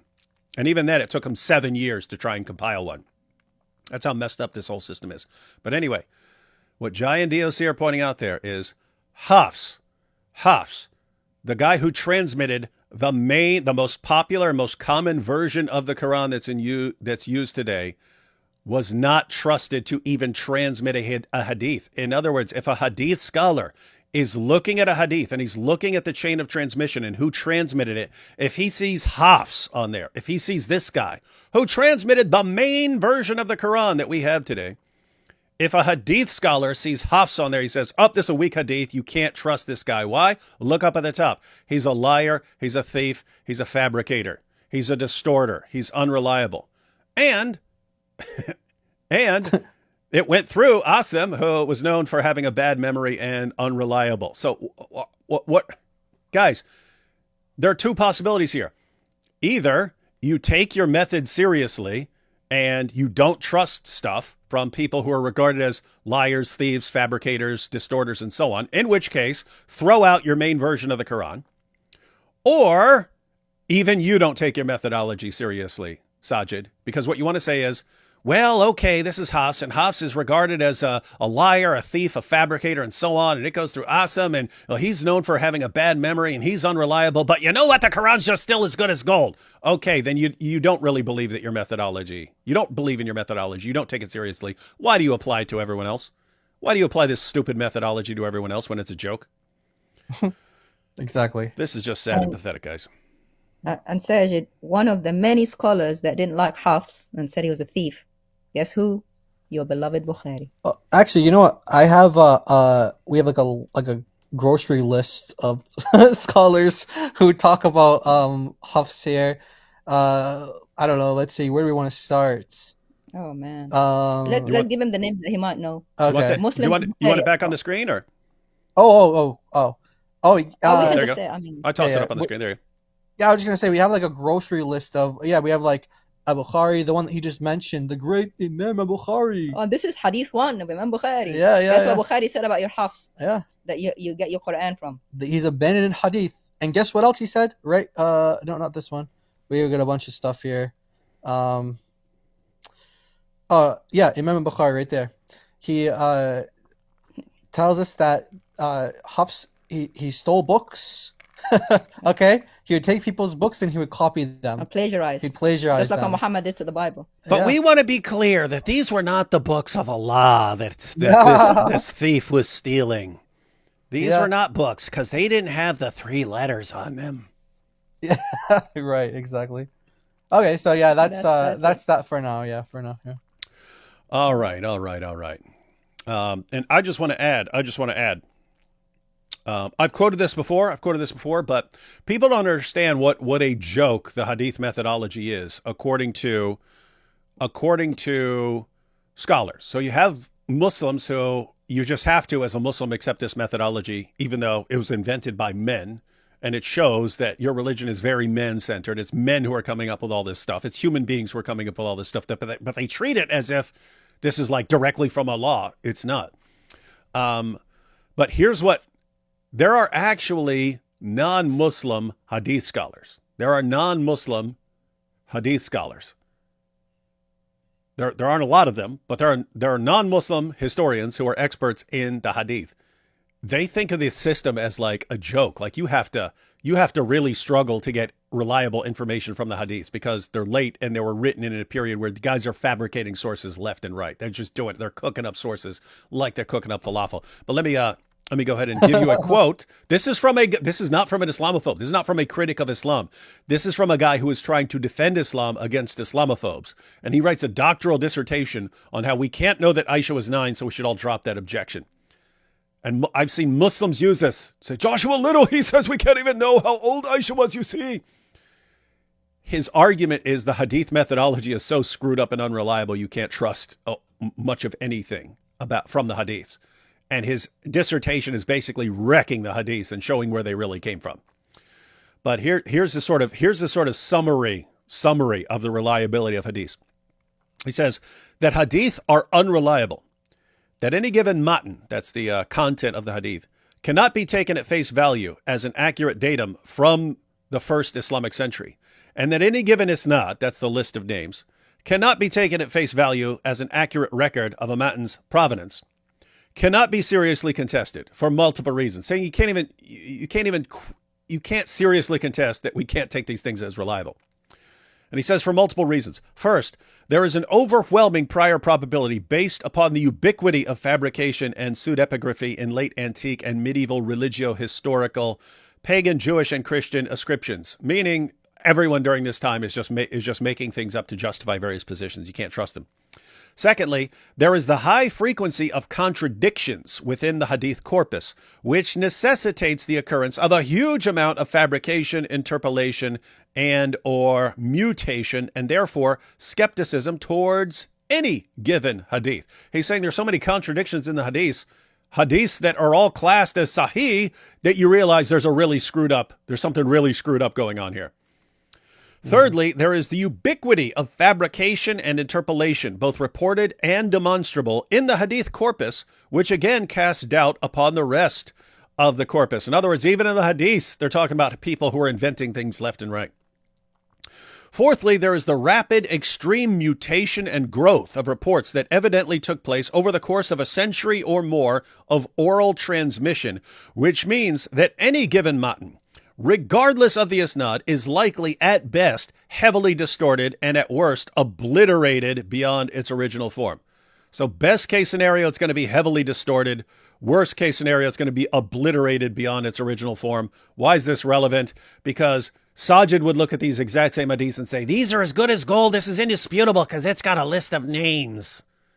It's got a list of names right there. Really? What if it has Hafs on it? Well, then he's unreliable. You can't trust that hadith. That's a weak hadith if it's got Hafs on it.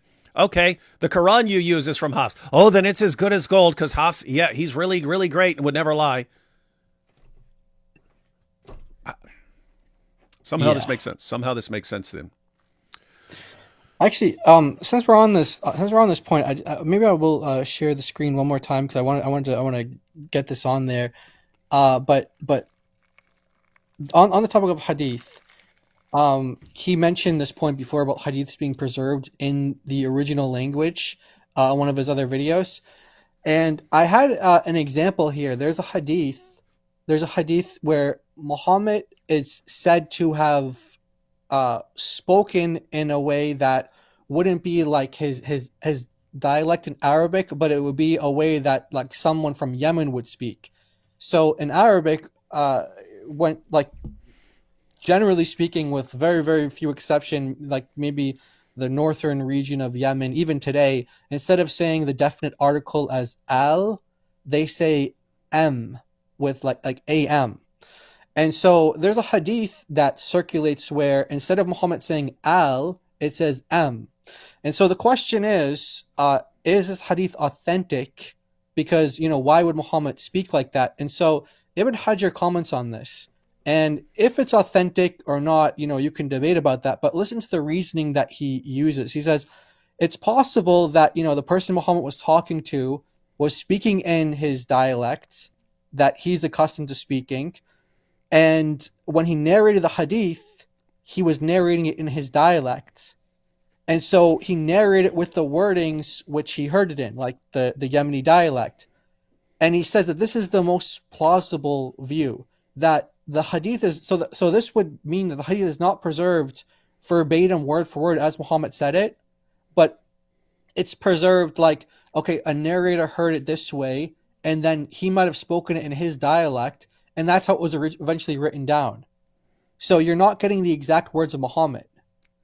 And how that's relevant, how that ties into the Quran is actually quite interesting. I wanted to show a quote here. Here's another scholar, Christopher Melchert, Melchert said that quoting here that because it was difficult to remember the exact wording of thousands upon thousands of hadith reports, traditionists accepted the hadith would be transmitted with textual variants. And then he quotes Muslims here, and he says, if I started relating a hadith to you, just as I have heard it, do not believe me. So here you have even Muslims here stating that, look, the hadith are not preserved word for word. And I remember we did a show, we responded to Yasser Qadi, and it was on that topic about, we were talking about, like, the gender of the child and who the child looks like. Well, it depends, Muhammad said whoever comes first is what the child looks like. And I remember we went over that on a stream with David, with you here, and we were talking about how Yasser Qadi admitted in that video that actually those aren't the exact words of Muhammad. And Muslims do this all the time. In fact, Sheikh Uthman tried to do this with the Yemeni hadith, that the Yemenis are the best of all people. What they do is they compare all these different hadiths that are on a similar subject, and they take it, okay, Muhammad probably said this because a lot of hadiths are worded this way, but he probably didn't say it exactly like this. Like Uthman was trying to say that he didn't say that Yemenis are the best of people, which we proved was wrong, that it actually is an authentic hadith according to the very sources that he appealed to, al-Haythami and things like that. So the Muslim scholars, even Muslims today, try to do this. They say, look, we don't know exactly as Muhammad said these things, but we can just kind of speculate. We can just kind of guess. And I just thought this is a really interesting quote here. It's continuing in this book from Christopher Melchert. And he says, Ibn Mujahid, in the establishment of the 7 Quranic readings in his paper here, he quotes someone called Yahya bin Said al-Qattan. Al-Qattan, sorry. And he said, he is said to have feared to overburden people by insisting on the verbatim transmission of hadith. He says, quote, for the Quran is more sacred, yet it is permissible to recite variants of it. Wow. So long as the meaning is the same. Mm-hmm. So he's saying, look, why are we, like early Muslims are like, why are we persisting on verbatim transmissions of the hadith? Well, we don't even do that for the Quran. All right. Mm-hmm. So what do you think, David? I mean, I have a couple more things for slides for this, but I want to get your thoughts on this so far. I mean, seriously, I just keep, whenever he brings up the point, I'm more thinking in terms of like, what language does Jesus speak in the Quran? Oh yeah. Yeah. So you have like the exact wording of things and them not being really obsessed with exact wordings. And okay, if you're getting the gist of what it says, then that's all that really matters. And so that would account for variants. Sounds like even variants in the Quran and so on. But then, so in other words, it doesn't matter where he goes with this stuff. It's just everything he's saying is completely wrong and stupid. We've got a book that preserves what people said in their original language. No, Jesus speaks Arabic in the Quran. Show us that Jesus spoke Arabic.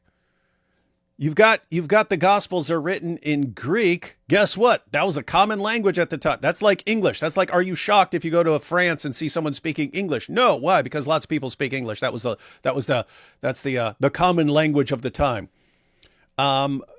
But guess what? If you wanted to say, well, he wouldn't have known Greek and therefore you can't use those books, okay, would have been significantly less likely to know Arabic. Yeah. And even then, if you want to go there and insist on exact transmission of Jesus' Arabic words and these Arabic words of Muhammad and so on, guess what?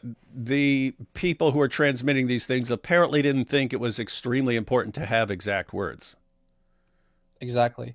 Because he makes that point in his previous video, and he makes it in this video that we're reviewing today, which is that, we have it preserved in the original language. Well, you don't actually have either one. You don't have the Quran or the Hadith preserved in the original language of Muhammad.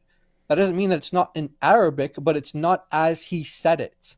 Yeah, right? so it doesn't matter if it's the same language, if people have put their own wordings on it, and it's a lot of human interference when they recall these things. That's the point. Yeah. I mean, should we say a bit, maybe less, and more simpler? I don't know how to say more simply. Well, we need to get like a coloring book for Saajid maybe. But there's this book that came out recently, and guess who writes the chapter on Yasser Qadi. yeah, on the Yeah, but he seven doesn't like Yasser Qadi. yeah, the seven ahruf and its relationship with the qira'at. Yasser Qadi, yes, he's the one who authored this chapter. And in that, well, you can like Yasser Qadi or not, but look at what he says here. He quotes a Zuhri, and it says here, oh wait, hold on, where's the part? Oh yeah, sorry. We asked a Zuhri about rearranging words in hadith. He said, this is allowed with regard to the Quran, so why should it not be allowed with the hadith as well? Rearranging words. Yeah. Yeah, that's what I'm thinking. Like the Quran condemns Jews and Christians, saying we move words from their places and so on. So yeah, of course we move words of the Quran around. So why not with the Hadith as well? Exactly. And we have examples of this too. We have examples of this. There's like a story here, and there's a slight variation in this in different kind of like traditions. Some of them have Ibn Mas'ud as the one who's doing it. This one's Abu Darda. And it says that he was teaching a man how to read a particular verse in the Quran. The verse says that the tree of Zaqum is the food of the sinner. And in Arabic, the sinner here is al-athim. Al-athim. But this man, for whatever reason, he couldn't say al-athim, so he kept saying al-yatim. And al-yatim means the orphan. So no matter what he would do, he just kept saying, instead of saying the sinner, he kept saying the orphan, the orphan, the orphan. So at the end, Abu Darda just kind of like threw his hands up, and he was like, fine, you know what? Don't say al-athim, just use a whole different word, al-fajr, which means the wicked. Al-fajr. Yeah. Nice. The wicked, instead of... So now we know how it works. Hey, you having trouble pronouncing one thing? And just toss in something kind of in the same ballpark. Yeah, so don't say al-athim, say al-fajr, and there you go. Just throw it out there. And we have a couple different examples of this here. We have just small, Yeah, like instead of sayha, which means a shout, they said zaqiya, which is like a different word completely. Yep. Synonym. And then the scholars just think, hey, as long as you're saying a synonym, and even Anas as well, he's said to have just just swapped out words here using synonyms. We don't have to go into all these, but we have the point. Plenty of examples of this. So the point is that, and I guess I'll just stop sharing it here. So okay. the point is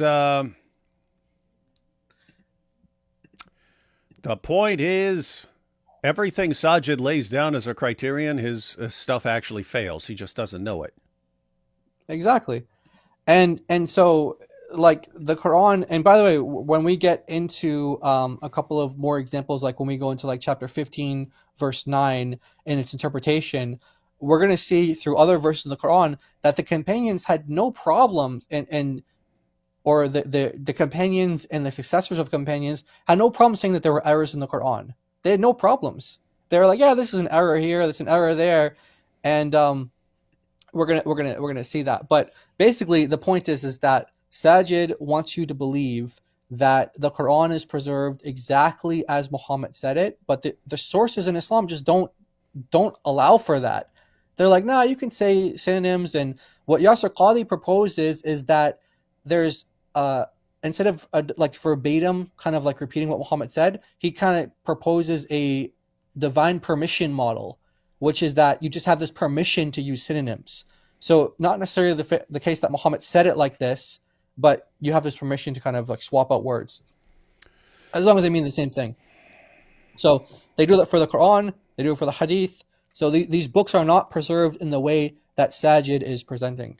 So once again, Saajid just has no clue what he's talking about. He's going with the Dawah script that he was given in 2008, and no matter how much information he's given, he clings to the Dawah script from 2008. That's fine, Saajid. We think, We think that's going to fail, but you keep at it, buddy.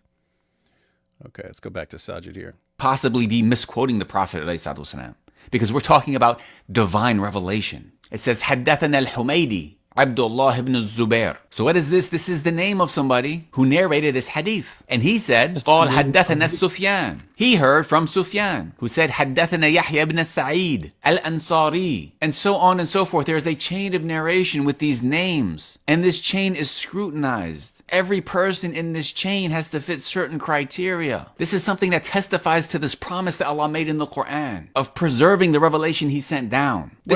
Saajid, did you not hear a word we just said? Did you not hear a word we just said? You used the hadith as an example of your methodology, this chain of transmission. And we've got this great methodology. Okay, the Quran that you use, the dominant Quran in the world today, fails that standard. It fails. You've got a weak transmitter. Matter of fact, you got multiple weak transmitters. Yeah. Why? Guys, just to be clear, Giant DOC, if you took the isnad that comes with the Hafs Quran, and a hadith scholar saw the exact same chain of transmission with a hadith, you're saying they would say, that is a weak hadith. You cannot trust this chain because of the people who are on it. Yeah, correct. And we literally have the quotes of the scholars saying that very thing. They literally say Hafs bin Sulaiman is nothing in hadith. Don't touch him. Nothing. They say, this hadith is weak. Why? Because Hafs is in it and he's weak in hadith.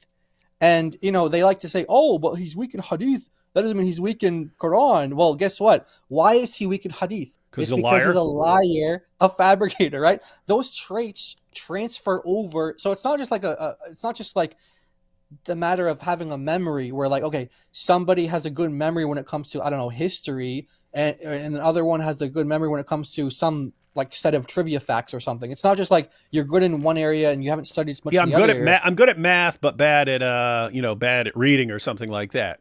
You could have someone who's good at math and you'd still trust them in math and so on. This is still this issue is still whether you can be trusted transmitting traditions. Anything, yeah. Yeah, he didn't stop being a liar and a thief when he was handling the Quran. Yeah, like these moral judgments or moral characteristics transfer over into any quality of life. And they like to use the example of like doctors who specialize, like a cardiologist or something like that. Oh, he specializes in the heart, but you wouldn't necessarily trust him to, let's say, do like your brain surgery or something like that because he's good at heart, but he's your brain surgery or something. And they like to say like that. Well, guess what? If this cardiologist has a track record of fabricating his reports, his medical reports, and he's also got a track record of lying, then I don't care. You don't trust him at all. And you hear from other doctors and like that. Do not go anywhere near that dude. Yeah, that dude can't be trusted with anything.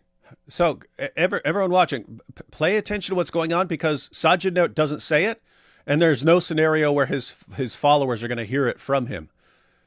He's sitting here saying, and Muslims are just dazzled by this. Oh, it got list of names. Oh my goodness, list of names. I mean, can be trusted. Really? Could I sit here and write you a list of names right now? Yes, you could, but it wouldn't be reliable. Okay, neither's the list of names you have for the Quran. Not according to what? According to the actual people who examine the names, you can't trust the Quran based on the list of names. And Saajid, Saajid, he says, look at this list of names we've got in this reliable hadith. Yeah, Saajid, and you use that to say why we can trust the Quran when the list of names is not reliable on the Quran. And you just breeze on by that because your followers are too dumb. Boy, what a religion, man. It's not only an incredible method of preservation, but it is unique to Islam. So we have this entire chain of narration up until what? Until we have the Prophet Muhammad ﷺ saying something. And in this hadith, he's saying, إِنَّمَا الْأَعْمَالُ بِالنِّيَّاتِ وَإِنَّمَا لِكُلِّ امْرِئٍ مَّا نَوَى. The reward of deeds depends upon the intentions, and every person will get the reward according to what he has intended. So this is an example of an authentic hadith, and this is considered revelation. However, this is not the Quran. This is not Kitabullah. It's actually better than the Quran because at least it has a list of transmitters that you would regard as reliable, unlike the Quran. I just realized something. I know why he went to this hadith. This hadith number 1 in the 40 of Nawawi as well is the first hadith they taught me when I was about 7. So he's going to the hadith that he can pronounce, because that's the first thing he was probably taught in Medina. Now I know why he's going to a completely unrelated. You've been busted, Saajid. So it's funny is that he's not only talking on like a kid's level for just in general, but even when it comes to Islamic education, he's talking on a kid's level. I was wondering why he's going to these random things. That's number one of everything. This hadith number one, and now I know. Yeah. Oh. This is hadith. This is hadith number one. It's the hadith of the day. Yes, Saajid, get to hadith number 3. That one's hilarious. That's about Muhammad getting roughed up by Gabriel in the cave, assuming it was Gabriel, not Deha al-Kalbi. Anyway. Book of Allah. Again, this is an example of the written words of Allah. This is an example of a book of hadith. This is the first hadith in Sahih al-Bukhari that we were just reading from. Here we can see it even contains an ayah from the Quran. When we see these brackets here, he's mentioning an ayah. However, this is a book of what? A hadith. And this in brackets? Oh, man. I can't. Oh, man. So this differs from the Quran because when it's quoting the Quran, you see there's brackets here, so you know it's not the Quran. You know what? I've forgotten the Islamic dilemma by now. What is the Islamic dilemma? I've forgotten. Yeah, you just destroyed the Islamic dilemma. We don't even remember it anymore, Saajid. Great job. You've destroyed our brains. This is not a book of Allah. Even though it contains revelation, there's a clear distinction between the two. Now, if there was a book similar to this that was filled with quotes and teachings of Prophet Musa alayhi salam or Prophet Isa alayhi salam, and it had authentic chains of narration showing that they were trustworthy and authentic narrations, unlike the Quran, which has Hafs as a transmitter, right, Saajid? Christians and Jews do not have, because as I mentioned, this is something Christians and Jews do not have because it was not invented as a stupid methodology until Muslims came along. That's when it was invented as the most ridiculous methodology. Why? Because any idiot can do this. I can make a story right now and come up with a list of names, Saajid. I can do this right now. Oh, gosh. All right, let me back this up. And he's going to say, but it wouldn't be reliable transmitters. Neither does the list of names that comes with your Quran, Saajid. How are you not getting this? How? Please tell me how. Anyway. So Allah lied. I'm curious though, where are one of these authentic, or forget about the hadith, where is it in the Quran or the hadith where this methodology is laid out, where in order to know that this is from Allah, it has to have this, chain of narration, and this is the science Muhammad never said it. He never even knew about this. But one thing that, Muhammad did say, according to the Quran, according to the hadith, is he's repeating Allah supposedly, the demon that he called Allah, whatever this spirit was that was controlling him, said that he's confirming what is with the Jews and the Christians, having no idea what he was doing. No idea that he was sealing his fate, and everyone would know from this point forward that he's a false prophet. He didn't even know what he was doing. But he said over and over and over and over again that his God confirms what they have, the books that they had. He didn't say, let me see your chain. Let me see the chain. Let me see the chain of narration. You guys claim to have the Torah. Where's the chain? He never said that. Yeah, I want to see one hadith from Sunnah.com or wherever you get your hadiths from, Saajid, where Muhammad said, the Jews and Christians don't have the right chains, therefore their Torah and Gospel are corrupt. I want that hadith. Saajid, we want that. Hey, I just want to say, just to be clear, this is all bid'ah, right? This is just flat out innovation, right? Yeah. Right. Yes. Yeah, it's indisputable. Here's the only way to verify anything, or the only way to do history, and blah, blah, blah. Okay, where'd you get that? From a bunch of mere human beings. Okay, your God and your prophet say that? No. Okay, so you made it up, right? You're making up a methodology, and you're making this up, and you're using this methodology to then rule out things that your book affirms. What is it? That's flat out straight up innovation. So everything I hear from this guy is him associating partners with Allah, him innovating. It's just amazing stuff. But and we even have reports from Zayd ibn Thabit who actually called it that. He said when they were gathering the Quran, why would you do something that Muhammad never said to do? Muhammad didn't say do this. Muhammad didn't say do this. We were listening to an interview between Yasser Qadi and some Egyptian sheikh, and this topic came up, and they were like, "Oh, this was a good bid'ah. It was a good innovation. It's a good one, yeah. A good one. Yes. This is good innovation. This is good muta. This is bad muta, but this is good muta. Muhammad Hijab is doing good muta. Yeah, exactly. I think they call it something like bid'ah by necessity or something like that. It was some kind of title like this is a good version That's the good because they bid'ah. used the Quran. Yeah, So yeah, you can post a response video on clarifying what's good bid'ah and what's bad bid'ah. Saajid. Trustworthy and authentic narrations, which Christians and Jews do not have. Because as I mentioned, this is something exclusive to Islam. But if they did have such a thing, then those books still would not be books of Allah. They would not be the scriptures that Allah revealed to those prophets. Such books would not be the Torah or the Injil, but they would be books of a hadith. Saajid. What? So if they wouldn't even be the Torah and the Injil, why does Allah and Muhammad call them the Torah and the Injil? Are you not getting this, Saajid? You're sitting here saying, even if they had the reliable chains of transmission for their books, it still wouldn't be the Torah and the Gospel, the books that were revealed to Moses and Jesus. They still wouldn't be books of Allah. They still wouldn't be the Torah and the Gospel. Why do Muhammad and Allah call them the Torah and the Gospel? You're sitting here saying they're not the Torah and the Gospel. Why does Allah call them the Torah and the Gospel? They're not the Torah and the Gospel. You're saying they're not the Torah and the Gospel. They're not the books of God. They're something else. Okay, why does Allah take these random things, whatever we have, these monstrosities that we have, and say, oh yeah, it's the Torah and the Gospel? And you're saying, no, Allah doesn't know what he's saying. How are you not getting this, dude? You're explaining everything for a 4-year-old. I feel like we've explained this as we would explain it to a 4-year-old. You acknowledge Torah and Gospel as given to Moses and Jesus. Those are books of God. You grant that. But you're saying what we have, not books of God. And the first we say, why? You say, oh, because you don't have the chains of transmission. You say, but even if you had the chain, I got it from so-and-so, got it from so-and-so, got it from so-and-so, got it from so-and-so, got it from so-and-so, got it from Jesus. I got it from so-and-so, got it from so-and-so, got it from so-and-so, got it from so-and-so, who got it from Moses? You still wouldn't say that they're books of God, even though those were books of God. You'd still say they're not books of God. They're something else. What's the problem? Your God and your prophet call them the Torah and the Gospel. Why? Why are you saying the opposite? That's what we're trying to figure out. And just babbling about, oh, this is a book, this is a page. These look, colors. You're not answering anything, dude. You're not answering it. Wow. He's got me wanting to take a bite out of this Quran. Yeah, that's what I was saying. You're taking me off, man. You're taking me off. What I was saying. It's going to cost you a page of the Quran here. Yeah, that's it. There we go. That's on you, buddy. Now we're going to go and listen to you. No, Saajid, we're going to listen to you. Pretend you're answering. Why is this happening? Because you're pretending to answer something and you're not answering the most basics of the basics. And so this is how you're treating the Quran. I'm just doing it visually. And you know something? You know something as well? Is that he's saying, oh, you guys don't have these books, and you certainly don't have them with these, this methodology. And like you pointed out, why would we use this methodology that Muslims made up later on? Why would we do that? And Muhammad never even said.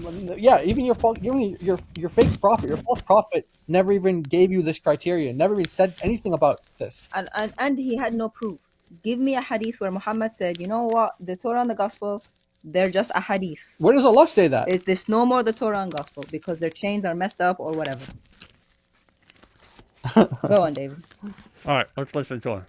So now that we have been reminded of what a hadith is, and how even an authentic hadith of the Prophet ﷺ is revelation, it's still not the Quran. Let's move on to the third and final step. Okay, did everyone catch what he just said? He said a hadith. You've got the hadith. It's not the Quran. It's not the Quran. It's revelation. It can be revelation if it includes the words of Muhammad, but it's not the Quran. Okay, Saajid, what if someone called it the Quran? Ooh. You'd think, oh, this person's being stupid because they're calling something that is not the Quran, right? Why are they using the word Quran to describe this thing that is not the Quran? What an idiot. That's what you'd think, right, Saajid? Okay, you're saying we don't have the Torah and the Gospel, but Allah calls them the Torah and the Gospel. Why? You get it? You get it now? Saajid, somehow you understand that if something is not the Quran, you don't call it the Quran. You wouldn't call a hadith the Quran. You wouldn't do it, even though it's revelation. Okay, you wouldn't call it that because it would be the wrong name for that thing. Okay, fine. And you're saying the book that the Jews and Christians have, it's not the Torah and the Gospel. All right. Allah calls it the Torah and the Gospel. If it's something else, if it's something like a hadith, if it's something like the Sirah, if it's something like tafsir, if it's something else, if it's some random book, why do your God and your prophet call them the Torah and the Gospel? That's what we're trying to figure out, and it's what you won't answer at all. We ask you to answer it, and you just start babbling about, this is a book, this is a book. Yeah, we know what a book is. We know what a hadith is. We know all this stuff. Why does your God, you're sitting here insulting people. You'd have to be a complete idiot to call a hadith the Quran, because a hadith is not the Quran. The Quran is the book of Allah only. Okay, and then you say, yeah, the Torah was originally a book of Allah. The Gospel was originally the book of Allah, but you're saying they're not that anymore. But your God and your prophet still call them by the names. Why? You would make fun of us if we did that. If we called a hadith the Quran, you would say we're idiots. But you're saying that's what your God does with our book. Why? You not realize you're not insulting us. You're insulting your God here, dude. You don't even. And I'm sitting here defending you. Wow. All right. Step 3. And step 3 is going to be a reminder regarding the Sirah. Now, the Sirah is a category that refers to the biography of Prophet Muhammad sallallahu alaihi wasallam. Generally speaking, books of Sirah don't have the same level of stringent conditions in comparison to the Quran and a hadith. What stringent conditions with the Quran? You'll accept guys who are known fabricators. Books of Sirah can contain a lot of information that cannot be authenticated in the same way that a hadith can. But that's because books of Sirah are not used in the same way that the Quran and authentic Sunnah. Actually, no, Saajid. The reason that the Sirah doesn't have the fully developed hadith methodology is because the methodology hadn't been developed yet. It's a later invention. Do you understand that, Saajid? When you're saying, why don't Jews and Christians use this method? The method hadn't been invented yet. The stupid, let's call it what it is. The stupid method hadn't been invented yet. But guess what? By the time of Ibn Ishaq, this full-fledged method that Bukhari used hadn't been invented yet. That's why it doesn't use them. It's not, because it's on different things. No, it just hadn't been invented yet. This is a book of Sirah by Ibn Ishaq. It's one of the early books of Sirah. And if we browse through this book, we can see it's written much different in comparison to the Mus'haf, the Quran, or books of a hadith of the Prophet. I don't see color. As we can see here, contain ayat from the Quran. In between these brackets, we see ayat from the Quran, and we see the footnotes mentioning the references. It also contains a hadith. Here it says, Qala Rasulullah sallallahu alaihi wasallam, says that the Prophet Muhammad, peace be upon him, said. And then if we look at the footnote, it says that this hadith has a weak chain. So this does contain ayat from the Quran. It contains a hadith of the Prophet ﷺ. However, the vast majority of what's written here is not ayat from the Quran or a hadith of the Prophet ﷺ. Here is an English translation of the same book. Wow.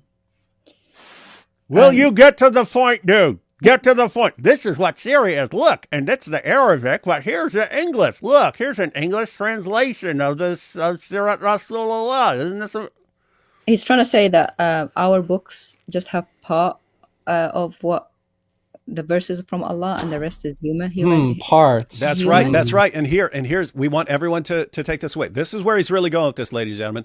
He's saying the Bible is more like a combination of things, because it contains just like narration of various things and so on, and so it's more like hadith and sirah and things like that. Okay, Saajid, and what's your point? What's your point here? It's you wouldn't call the sirah the Quran, you wouldn't call the hadith the Quran. So you have to be clear on what's the Quran and what's something different. Okay, Saajid, I agree. You wouldn't call the Sirah the Quran. You wouldn't call the Hadith the Quran. And you're saying the Bible is more like Hadith or Sirah. Okay, granting all of that, you got one big glaring problem. Your God calls it the Torah and the Gospel. And your prophet calls it the Torah and the Gospel. That's what you're not explaining. You're saying only an idiot would call the Sirah the Quran. Even if the Sirah quotes the Quran, you still wouldn't call the Sirah the Quran. You'd be a moron if you did that. Okay, that's what you're saying that your God did with with our book. He calls it the Torah and the Gospel, even though it's not. So you're not attacking us, dude. You're not responding to the Islamic dilemma. You're making fun of your God and calling him an idiot and a liar. I don't know. He's trying And to. the Quran, I feel like he's trying to wear us down with stupidity just by making us like too insanely stupid to ever want to deal with it. it's very out there, but unfortunately, the Quran doesn't leave room for any of that doubt because, like, for example, in Surah 2, verse 121, it says, "To those whom we've given the book, they recite it with its true recital, and those believe in it." What book? And in Yeah, what fuck is that's that? in the Quran. And then Tafsir Tabari Not a book says of Allah, though. he means by them the scholars from the children of Israel who Oh. acknowledged the rulings of the Torah and acted upon it. And also in Tabari, it says that these people, this group from the people of the book, they read it as it was revealed without distorting any words from their places, nor interpreting it as anything else other than its proper interpretation. But it's So not the how can word. it? But So, it's not. so how can It's not a book of Allah. it's a book of Sajid says Allah? so. Because Saajid heard it in 2008. He heard that we didn't have the book of Allah, and therefore he's still glued to that. No matter how many times Allah says that He's affirming our book and that it's the book of Allah. Saajid says, nope. I heard in 2008 from the Dawa guy who lied to me about the perfect preservation of the Quran. I heard it from him, and therefore you can't back down from that because we know the entire religion is whatever a guy told me in 2008. Wow. So it's not a book mixed with some stuff. Sorry. Quick continue. Oh boy. This is a biography. This is much different than the ahadith. This is much different than You want me to eat another page, Sajid? Keep going with this. I think he does. I think he does. Just keep going, Saajid. Keep going. I better not see that 10 seconds from now. If I still see Ibn Asaq up on the screen and you pretending that you're answering the Islamic dilemma, that's another page, buddy. the Quran, the book of Allah. Look at all of this information. Look at all of these things that are written. Now, what is the conclusion? What is the main reason I wanted to point all this out for? If you followed along with everything I said in this video, then understand and internalize and let resonate the fact of how wrong somebody would be if they tried to claim that Sirah ibn Ishaq, that this biography is the same thing as the Quran. Anyone catching this? Oh man! Did you see what Yeah, he's there's only parts of the Quran in there. So, but think about what he's saying. He's saying you think about how wrong someone would be to call the Sirah the Quran. He's saying think about how wrong someone would be. What's he doing, guys? What is he doing? Just think. Saajid, you can get this, buddy. You can get this. If you're saying, think about how wrong someone would be to call the Sirah the Quran. The Bible is more like the Sirah. Therefore, you shouldn't call it books of God, and your God calls it the Torah and the Gospel. How are you not getting this? You're saying it would be wrong. Your word, not mine. You're saying it would be wrong to call the Sirah the book of God or call it the Quran. Your God calls our book the Torah and the Gospel. How are you not getting this? You're saying it's not the Torah and the Gospel. It's more like the Sirah. It's not a book of God. He calls it the exact same names of the books of God that were revealed to Moses and Isa. How? I know I've explained this 75 times, but I feel like that's what it takes for someone like Saajid and his fans to get it. How are you not getting this? How? Please tell me. I don't know how someone could be so insane. I guarantee you every person in the chat's going, how is he explaining this over and over again? It's so easy. Why is he so, what does he think we're all stupid? No, I think Saajid is stupid. But I think he can still grasp this somehow. There's the image of God is massively distorted and corrupted by his religion, but it's still there on some level. Come on, Saajid. Tap into the image of God within you and use your God-given reasoning ability to realize what you just said destroys your entire religion. And why didn't Allah just call it the Sirah of Moses and the Sirah of Jesus? Call it something different, right? Call it something different. Yeah. Or the Hadith of Jesus and the Hadith of Moses. But the Quran over and over uses this word book to refer to all the books. That's why in some instances, like in, for example, chapter 2, verse 2, for example, when it says that book, there is no doubt in it, that's why there's a variation of interpretations there. A lot of people are saying that's the Quran, but then you have some people saying, oh, that's actually the Bible, that's the Torah, that's the Injil, because Allah uses this term, the book. That's why Christians and Jews are called the people of the book for all his books. They weren't called the people of the Tafsir or the people of the Sirah. Okay? So he's calling Allah a liar. And the book is used for the Quran and it's used for the Torah and the Gospel. Hence, we are called the people of the book. Oh dear. Look at David still chewing. You okay? I went back. Just don't swallow it. We're gonna see here. Let's go. Is the same thing as the Quran. Think about that. Now that we've really had time to reflect and internalize what the Quran is, the book of Allah, how different is the Quran from a book of Sirah? If somebody was to claim that this book is the Quran, there's only two possible conclusions. Number one, this person clearly does not know what they're talking about. Or number two, this person is clearly lying. This is why I titled this. This is why I titled this that Allah's lying. Did you guys catch that? Oh, yep. Yep. Everyone understand. Everyone understand. Follow the reasoning here. Follow the reasoning. Matter of fact, let me read you a hadith because he's bragging about the hadiths and their awesome reliability. Hey, let me give you a hadith that's super reliable. There you go. Look, grade Sahih right there. This is Jami at-Tirmidhi, 2653, ladies and gentlemen. Narrated Jubair from Abu Darda, who said, "We were with the Prophet when he raised his sight to the sky. Then he said, 'This is the time when knowledge is to be taken away from the people.'" Yeah, you can look at Saajid and see Muhammad was right about this one. "Until what remains of it shall not amount to anything." Yep, Saajid's knowledge amounts to nothing, according to Muhammad. So Ziyad bin Labid al-Ansari said, "How will it be taken from us while we recite the Quran? By Allah, we recite it and our women and children recite it."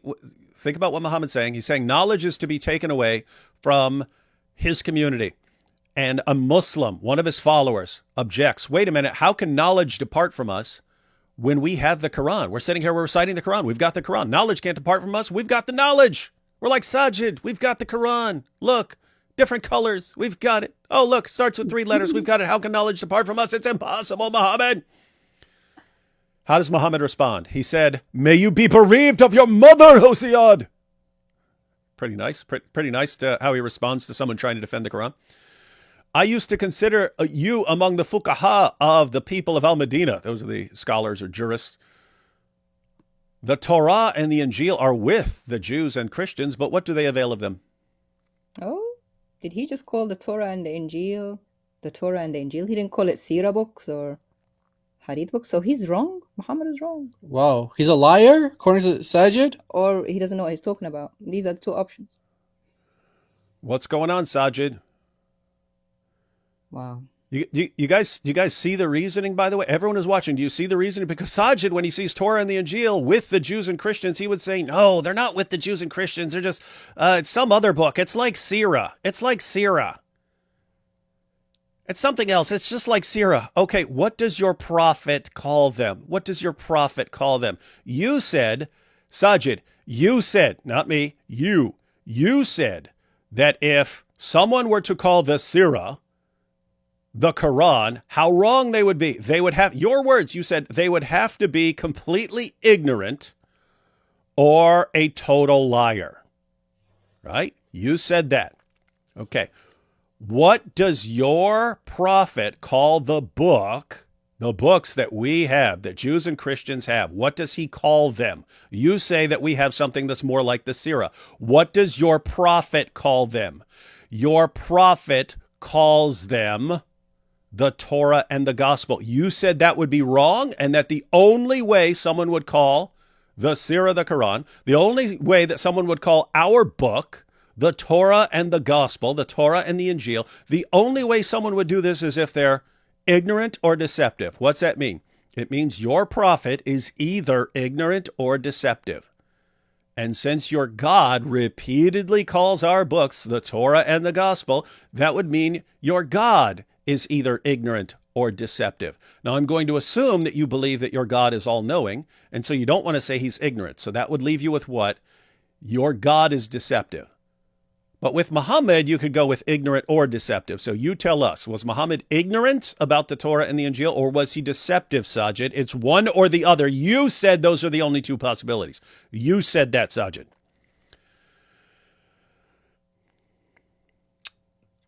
Do you agree, Saajid? Does everyone understand this? Because I feel like this is so easy to understand, and he still doesn't get it. It's very clear. It's basically saying you should name things how they are. We don't name the Quran the Hadith. They don't name the Hadith, even though it has part of the Quran, blah, blah. And he's trying to apply it to us, saying we may have some of God's words, but the rest isn't. But that means it should have a different name. Yeah. And as DOC was pointing out, why not call it Sirah? Why not call it the Sirah of Moses, the Sirah of something? Why is he calling it the exact same names as the books? You said that would be wrong. I think I have to, because this is a long live stream, I think I'm just going to have to like make a short video on this, just pointing out that he, oopsie, just called both his God and his prophet either ignorant or liars. Or both. I guess you could say both. But I guess if you got a liar like Hafs transmitting the Quran that you think is perfectly preserved. I think he's just so desperate to answer and make our books not preserved that he just didn't realize that he was throwing them under the bus, his God and his prophet. By the way, that's exactly what it seems like to me. It seems like he's just perpetually enraged about the Bible. Like, I hate the Bible, I hate the Bible, I hate the Bible, I hate the Bible, I hate the Bible, I hate the Bible, I hate the Bible. But your God confirms the Bible. No, he doesn't. No, he doesn't. You don't even understand what you're talking about. And he just freaks out, and he's not even thinking about what he's saying, not even realizing how he's... In other words, he is willing to throw his own God, his own prophet, his own book, all of that under the bus forever, as long as he can keep attacking the Bible and being completely inconsistent. You can't be a Muslim. You can't be a Muslim. Be a theist or a agnostic or something if you don't want to be atheist. Yeah, Saajid, just be a generic theist and say, I hate the Bible.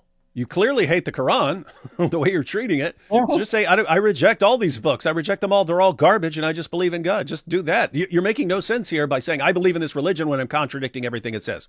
And I'm constantly attacking my own God, my own prophet, calling them ignorant and deceivers. I wonder if he's got anything else here. Let's see. The book of Sirah is actually more authentic than the Bible. So the point is, the Bible is further. So the Bible's less reliable than the Sirah, and yet your God and your prophet call them the Torah and the gospel. Weird. And they confirm it over and over and over and over again. Confirm it over and over again. Where does his Quran ever say that he affirms the Sirah? It doesn't. Okay. But we can show you time and time and time and time again where he affirms the Torah, the Injil, all of these books. Everyone get that? Allah says, I affirm the Torah and the gospel. I affirm what the Jews and Christians have. I affirm them. I affirm their books, and they have to judge by them. Where does he command people to judge by the Sirah? Where does he say he confirms the Sirah? Where does he say any of that about the Sirah? He doesn't. And Saajid says, I'm going to say that the Sirah is more reliable than the books that Allah and my prophet affirm. What is this? What is this? And we're telling him, is whatever you are following right now, it is not Islam, dude. You are so far away from Islam. Again, it's the guy who's sitting here eating pages of the Quran is actually closer to Islam than you, dude. That's how screwed up you are right now. I'm at least letting your God speak for himself. You don't even do that. Yeah, and the irony of all ironies is, even apart from the Quran, which appeals to the Injil and appeals to the Torah, this very Sirah, it appeals to the Gospel of John. Yep. Right? Mm-hmm. So yeah, doesn't quote some other gospel that it doesn't quote some gospel of Jesus. It doesn't call it the Sirah of John or Jesus. The hadith of Jesus. Yeah, it says this is the gospel, and then it quotes the Gospel of John according to John. Mm-hmm. Being the Torah or the Injil, then Sirah ibn Ishaq is from being the Quran, which clearly it isn't. So when any of these Christian apologists try to make the claim that the Quran affirms the Bible, understand that is like saying when the Quran itself talks about the Quran, it's referring to Sirah ibn Ishaq. What the Quran affirms is that Musa alayhi salam was given a book of Allah, which is called the Torah. What the Quran affirms is that Isa alayhi salam, Jesus, peace be upon him, was given a book of Allah. Guys, everyone who's watching, this is something that every Dawah guy does. He says, no. What Allah says is that Moses was given a book, the Torah. Jesus was given a book, the gospel, the Injil. That's all it's saying. Liar. Saajid, you are a freaking liar, a despicable liar. You know that's not all it says. It also says we have them. Why are you leaving that out? Oh, it just says that there's these books that were given. That's all it says. That's all it says. No, it says we have them. It says we read them. It says we have to judge by them. I just pulled up a hadith from your prophet saying we have them.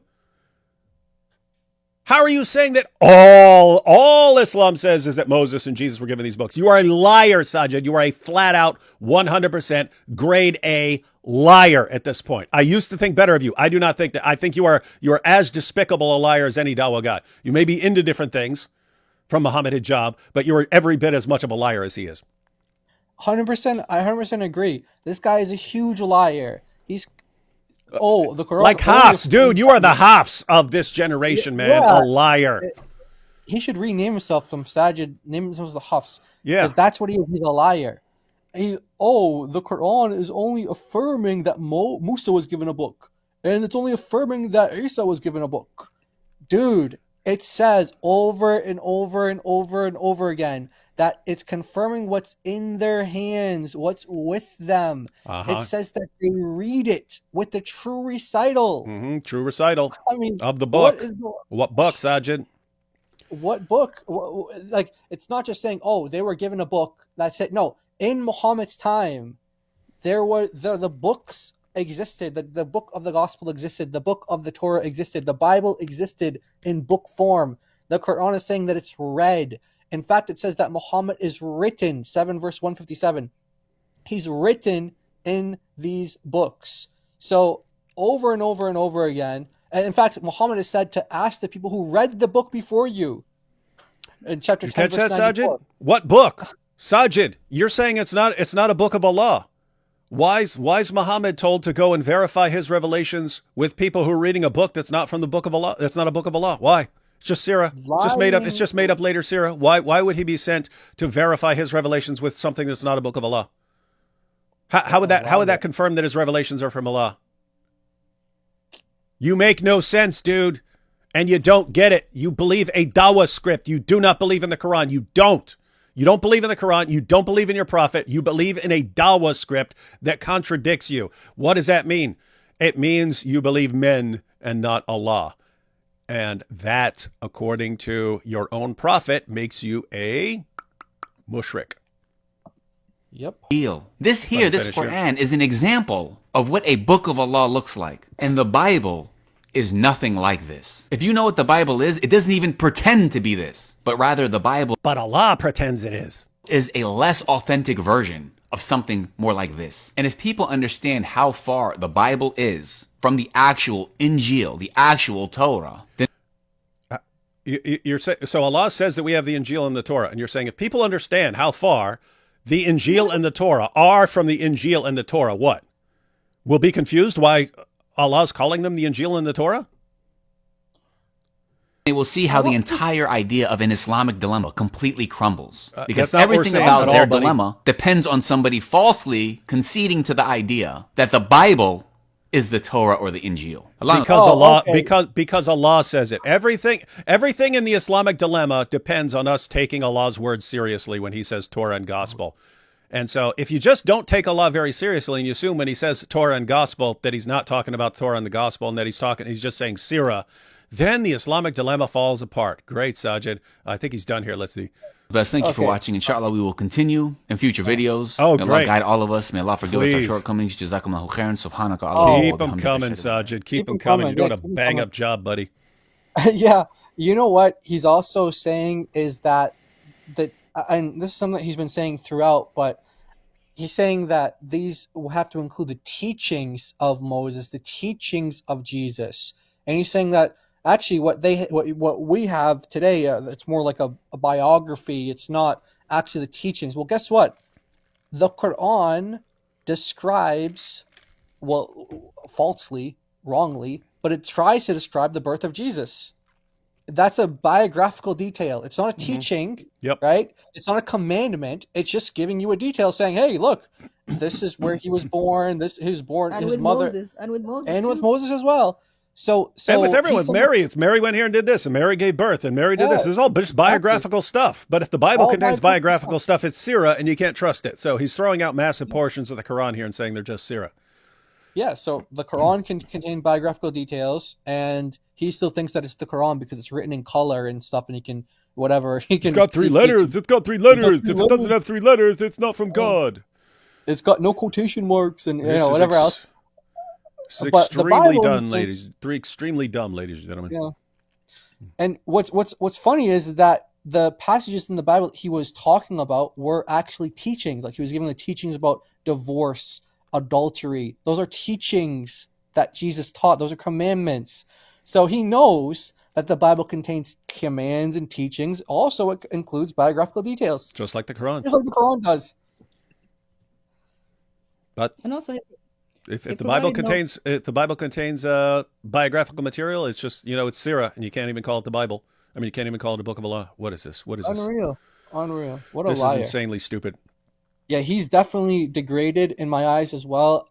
Like when we first started this, all of us had a much higher view of Saajid. We thought, yeah, this guy, he's got an education. He doesn't get down like the other Dawa guys. Come to find out, his education is just as low as like an Ali Dawa. He also has the ability to just lie nonstop, just like Ali Dawa or any of the other Dawa guys. I mean, he's no better than any of them. I mean, Saajid, you're not winning anyone over to. I mean, first of all, you're not winning over anyone to Islam, but you're not even winning people over to your character. Like now, we think of you lower because you're proving that you're a liar. You don't care at all, and your whole thing is just to get people off topic as well. This is all a big distraction from the Islamic dilemma. And your book paid the price, Saajid. That's on you. I warned you. Don't say I didn't warn you. I've got the video of me warning you. And that warning holds for the future. You're going to respond to the Islamic dilemma, actually respond to something that we're bringing up. All you're doing right now is lying, trying to trick people, and throwing up smoke screens. That's all you're doing. That's all it is. And so if you're going to treat your own book, if you're going to treat your own book like this, don't complain when I treat it exactly how you're treating it. Yeah.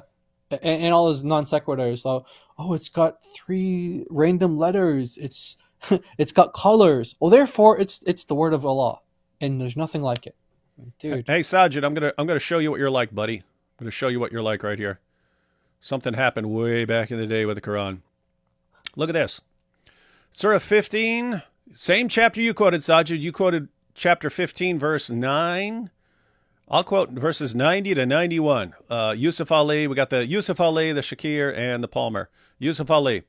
Of just such wrath as we sent down on those who divided Scripture into arbitrary parts, so also on such as have made the Quran into shreds as they please. That's Yusuf Ali Shakir. Like as when we sent down on the dividers, those who made the Quran into shreds. They shredded the Quran. And then Palmer, as we sent down punishment on the separatists who dismember the Quran. They dismember it. Your poor book was dismembered, Saajid. It was dismembered. Why am I pointing this out? Well, Saajid will say, well, what that means, and I'll go to the tafsir and show what that means. Saajid, you know as well as I, if the Quran said that about the Torah, the Gospel, you'd say, there's the proof that your book's been corrupted. It doesn't say that. It doesn't say one word like that about the Torah and the Gospel. The harshest language the Quran ever uses of any book is used of the Quran, when it says the Quran was dismembered. The Quran was shredded. But you won't care about that. But I'm not even trying to make a point about the corruption of the Quran and so on. I'm making a point about you. This is what you do. This is how you treat your book. When you're saying the Quran only says that Moses and Jesus had a book, and that's all it's saying. When that's not all it's saying. It's saying that we have it, and it's commanding us to judge by it, and it's saying that we read it, and it's appealing to the books we have as evidence of Muhammad. And you act like that's not what are you doing? You're dismembering the Quran. You're dismembering it. You've dismembered the Quran, buddy. All right, I'm sick of Saajid now, but we'll keep going. We'll keep going. Let's go through these super chats here. Every accusation Islam makes against Christianity is just a confession of what they're guilty of doing. Hi, Giant DOC. Oh, David is here too. Hi, I guess. Yep, that is correct. You're correct. Hello. My favorite page to color is the one where Mo is meeting up with naked desert men. It used up all my dark crayons though, coloring in those. Repeat that. Very rude. Did Saajid write a children's book about marriage? Huh. And just remember, if there are signs of maturity when you're 3, Daniel Hakikachu says, oh boy. Fatih, you dropped this brain just like your prophet dropped the soap in front of Al-Zut. Very rude. Wait, Fatih's still here? What is this? I asked the audience, please read what Muhammad Assad actually said on 3-3-4.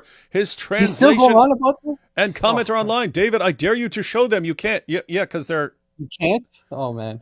I mean, so I've got it around here somewhere. If you mean I don't have a digital version of it, why? I literally just read it to you. What do you... Keep in mind, Muhammad Assad is a guy who believes that the Torah and the gospel has been corrupted. He understands that the Quran says they're corrupted. He's pointing out that by saying Baina Yaday, it's saying something that still existed. Dude, if you keep calling me a liar when I'm sitting here reading it from a page from it, and you're saying I'm a liar, I'm just going to block you for lying. So don't come in with that nonsense. Second live, you skipped my chat, Kafir. I don't know what you're talking about. No, I didn't. I'll block you too, Giovanni. Keep saying I didn't read your super chat when I'm literally going down the line here. That explains why Muhammad's children resembled the Zut. That does explain things. And I'll block you too for making fun of Muhammad. Poor kids. You see, Dawood said, pointing fingers, Allah is al-Zuting expected from dua, boys. Giant DOC base, Christ is risen. Oh, hi, Dr. Holtz. God bless you all. Yeah, we have to change from peace be upon him to al-Zut be upon him. Yeah. Maybe you guys think Saajid is responding to you, but in reality, he's responding to YouTuber children apologists, but he still can't get a win. Yeah, maybe we keep thinking he's responding to us. Maybe he's just responding to little 4-year-olds who are bringing up the Islamic dilemma. That's true. I mean, he didn't actually name us, did he? So that's true. Maybe he's responding to 4-year-olds.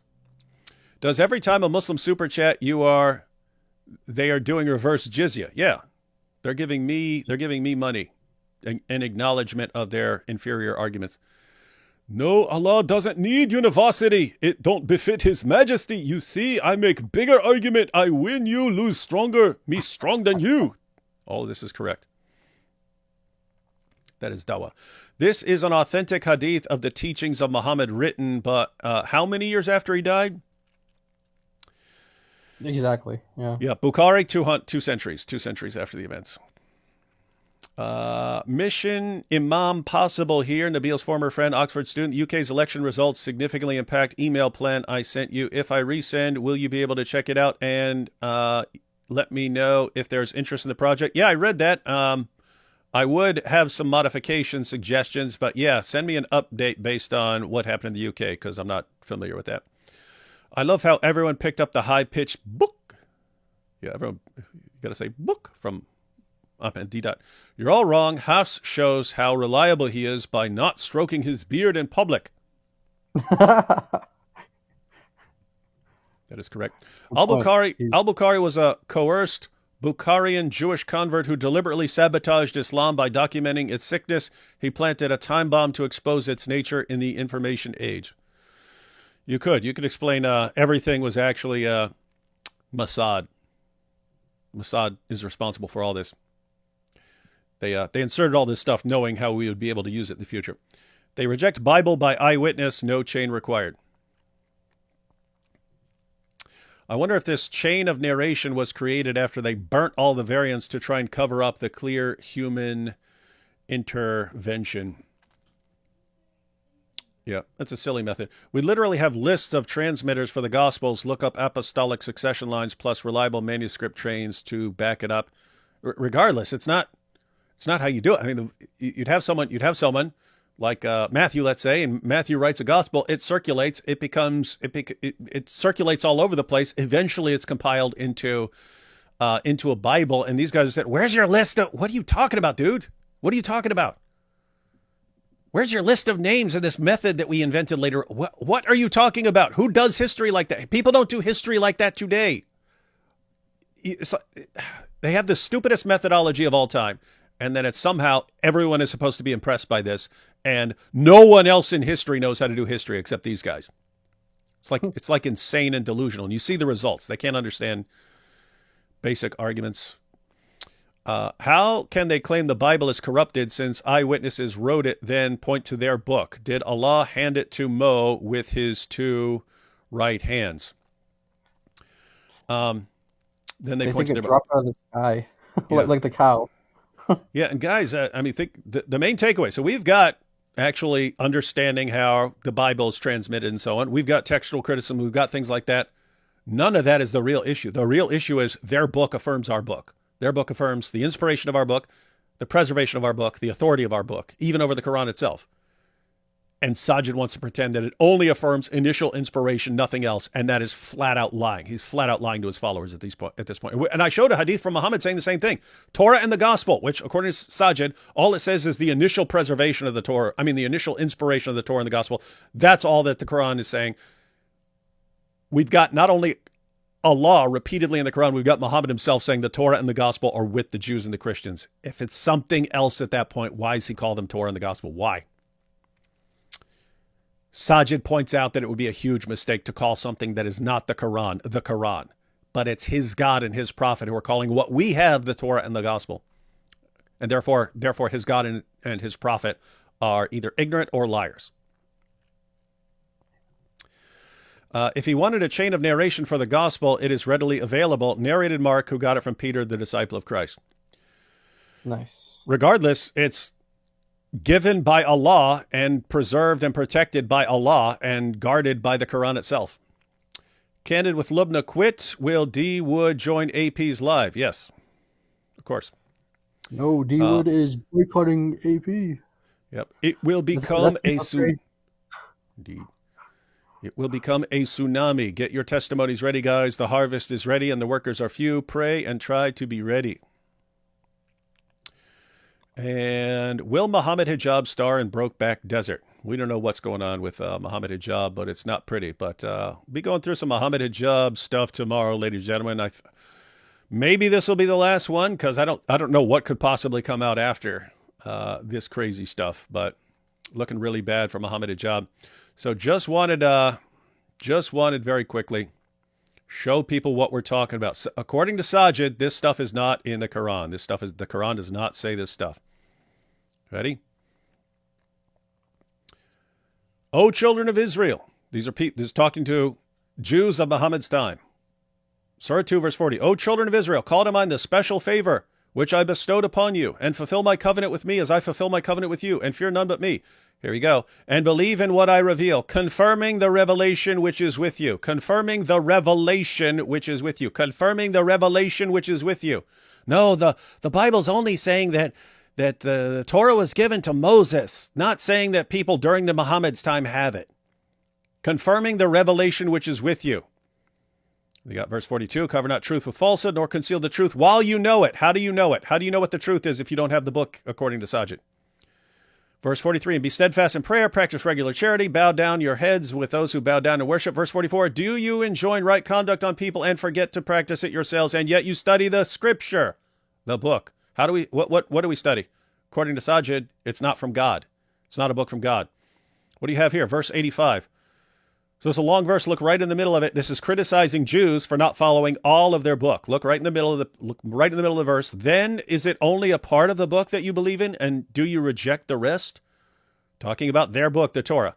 Do you only believe in part of your book, and do you reject the rest? But what is the reward for those among you who behave like this, but disgrace in this life? And on the day of judgment, they shall be consigned to the most grievous penalty.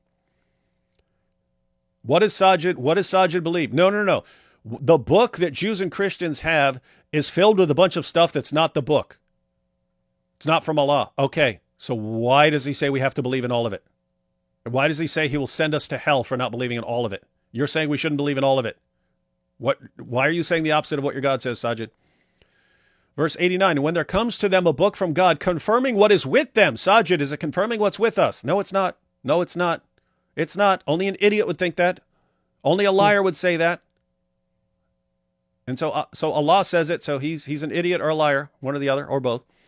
Verse 91, when it is said to them, believe in what God hath sent down, they say, we believe in what was sent down to us. Yet they reject all besides, even if be truth, confirming what is with them. Confirming what is with them. What is it that Allah is confirming that is with us, Saajid? Verse 101, and when there came to them an apostle from God, confirming what was with them, a party of the people of the book, threw away the book. Saajid said it's not a book of God. But it says they threw away the book of God behind their backs as if it was something they did not know. Wow. 121, those to whom we have sent the book, study it as it should be studied. They are the ones who believe therein. Those who reject faith, the loss is their own.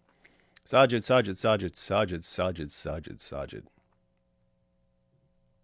Don't know what to do at this point, guys. I really hope Saajid delivers on the next video, or I think the Quran is really gonna have to pay. Honestly, He won't deliver. This is terrible. it's really bad, Saajid, and we know that you watch these streams. We do. Why don't you respond to them? Yep. Just any one of them. Pick any of the streams that you've seen in the past couple weeks. Pick any of them and just respond to any of them. Any of them. That's what we want. Yeah, just go point by point.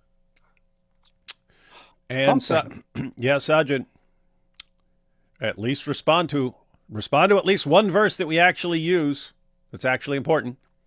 So you made a terrible video about 543. So make another one about your next video. Make one 547, 1094, 285, 7157. Really good one, 568. Really good one. Make one about 568. Why does Allah command us to judge by the Torah and the Gospel when, according to you, we don't have the Torah and the Gospel, and it makes only a liar would call what we have the Torah and the Gospel?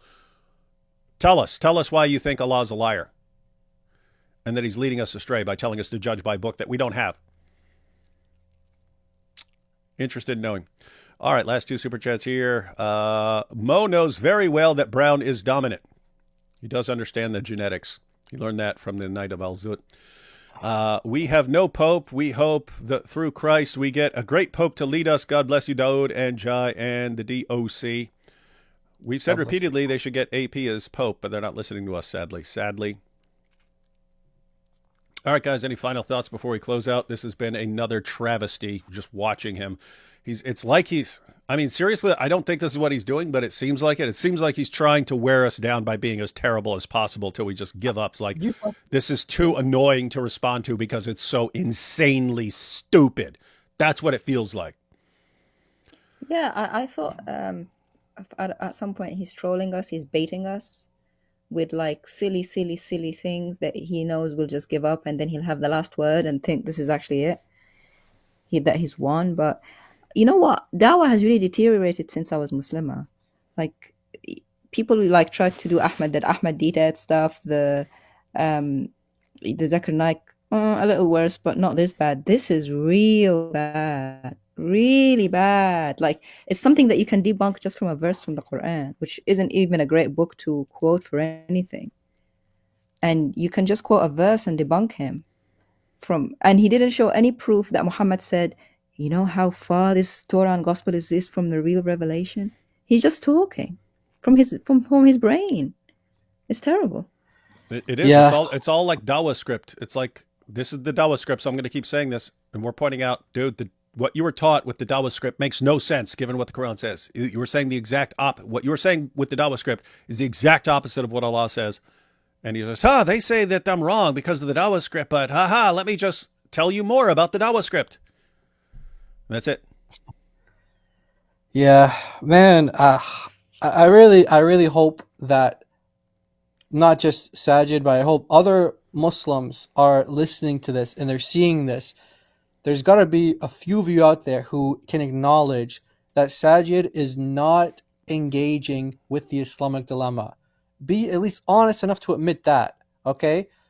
You can see what we're saying. If you're watching us up until this point, then we pray that, we really pray for you, because honestly, if you're watching us up until this point and you're still a Muslim after seeing everything that we've said and, shown everything that we've shown, but that's what I have to say. The Muslims who are watching this, who are trying to see what both sides have to say, we hope you guys can see that we are engaging on the topic, presenting the truth of the matter. We're not lying about your sources. We don't believe in your sources. We're very upfront about that, but we tell you what they say. And if you're going to be consistent, and if you're going to claim to believe in the Quran, you're going to claim to believe in Allah, well, guess what? You're going to have to affirm the preservation, the inspiration, preservation, authority of the Bible. You're going to have to do that. And you're going to have to leave Islam and come to the Lord Jesus Christ if you're consistent. So that's our hope and our prayer for you, the Muslim, any non-Christian who's watching. That's our prayer for them as well. But specifically for these Muslims, we're trying to reach and get to understand these points. Yeah, that's what I have to say. And as Jai was just pointing out, notice we're actually engaging with the material. We're sitting here playing Saajid's videos. We're playing his arguments for him. Everyone on our side is hearing everything they have to say. We're showing you everything they have to say. Every point they're making, we're showing you the point so that you can make an informed decision. These guys have to play hide and seek with their stuff. And notice, they're not responding to almost anything we say. He's responded to, in 6 videos, he's responded to one of the verses we go to. In 6 videos, one of the verses. Everything else is just smokescreen. So we're sitting there going systematically through everything he says and showing why he's completely wrong, not according to us, according to his own book and his own prophet. And he's pretending that he's not even responding to us, and who knows who he's responding to, and just, let me tell you, this is what a book looks like. This is a page. All pretending. Who do you think's got the truth on their side? Someone who has a methodology like ours, where we lay down our position, and then we sit here and go through all of their responses systematically, and we go through their book carefully, and we show you what we're quoting from their book, and we show you what we're saying according to the hadith, and we show you what we're saying according to their commentaries. We show you everything, and we constantly and consistently invite them, like right now, Saajid, if you want to show us that we're wrong, join us live. Bring whoever you want. Bring your greatest scholar. Bring your favorite scholar on the planet. Bring him too. We're the ones saying that. They're the ones playing hide and seek. Who do you think's got the truth here? Last 2 super chats real quick. I love your continuous courage and insight, Jai and DOC. Wondered if you may ever put a smiley faces or mood emojis for your picture. That would be an interesting watch. Oh, hi, David. Oh, I think here in the near future you'll be getting the smiley faces of Yes. Jai and DOC, but not emojis. You'll just get the smiley faces. You'll get smiley faces soon, God willing. Yeah. And Saajid has to say it. This was the reason he joined Islam. Yeah, this is the reason I joined Islam, because of the perfect preservation of the Quran, and because the Quran says the Bible's been corrupted. Saajid, your book hasn't been perfectly preserved, and the Quran affirms our book. Then I'll just lie forever. He. This is what Islam does to you. You may have you enter for the lies, but then you stay for different lies. That's how it works. Yep. Yeah. All right, guys. Thanks everyone for watching. We're going to keep at this because it seems like he's going to keep going for a while. I'll be impressed if he keeps going with this for very long. Because the one thing you don't want to do is you don't really want to talk too much about the verses we use, because that puts the verses we're using in the minds of Muslims, and you don't want to do that. You want to keep them ignorant of this. All right, so we'll keep up with Saajid, and the next time he posts a video, we'll go through that too. And I'll probably post a short video about this, because it would be interesting for people to know how he just threw his God and his prophet under the bus. But more to come on that, and I'll be live with AP in a few minutes as we're going through the situation with Lubna, which sounds pretty messed up and, yeah, pathetic on the part of Islam that they have to still silence people. All right, see everyone in a few.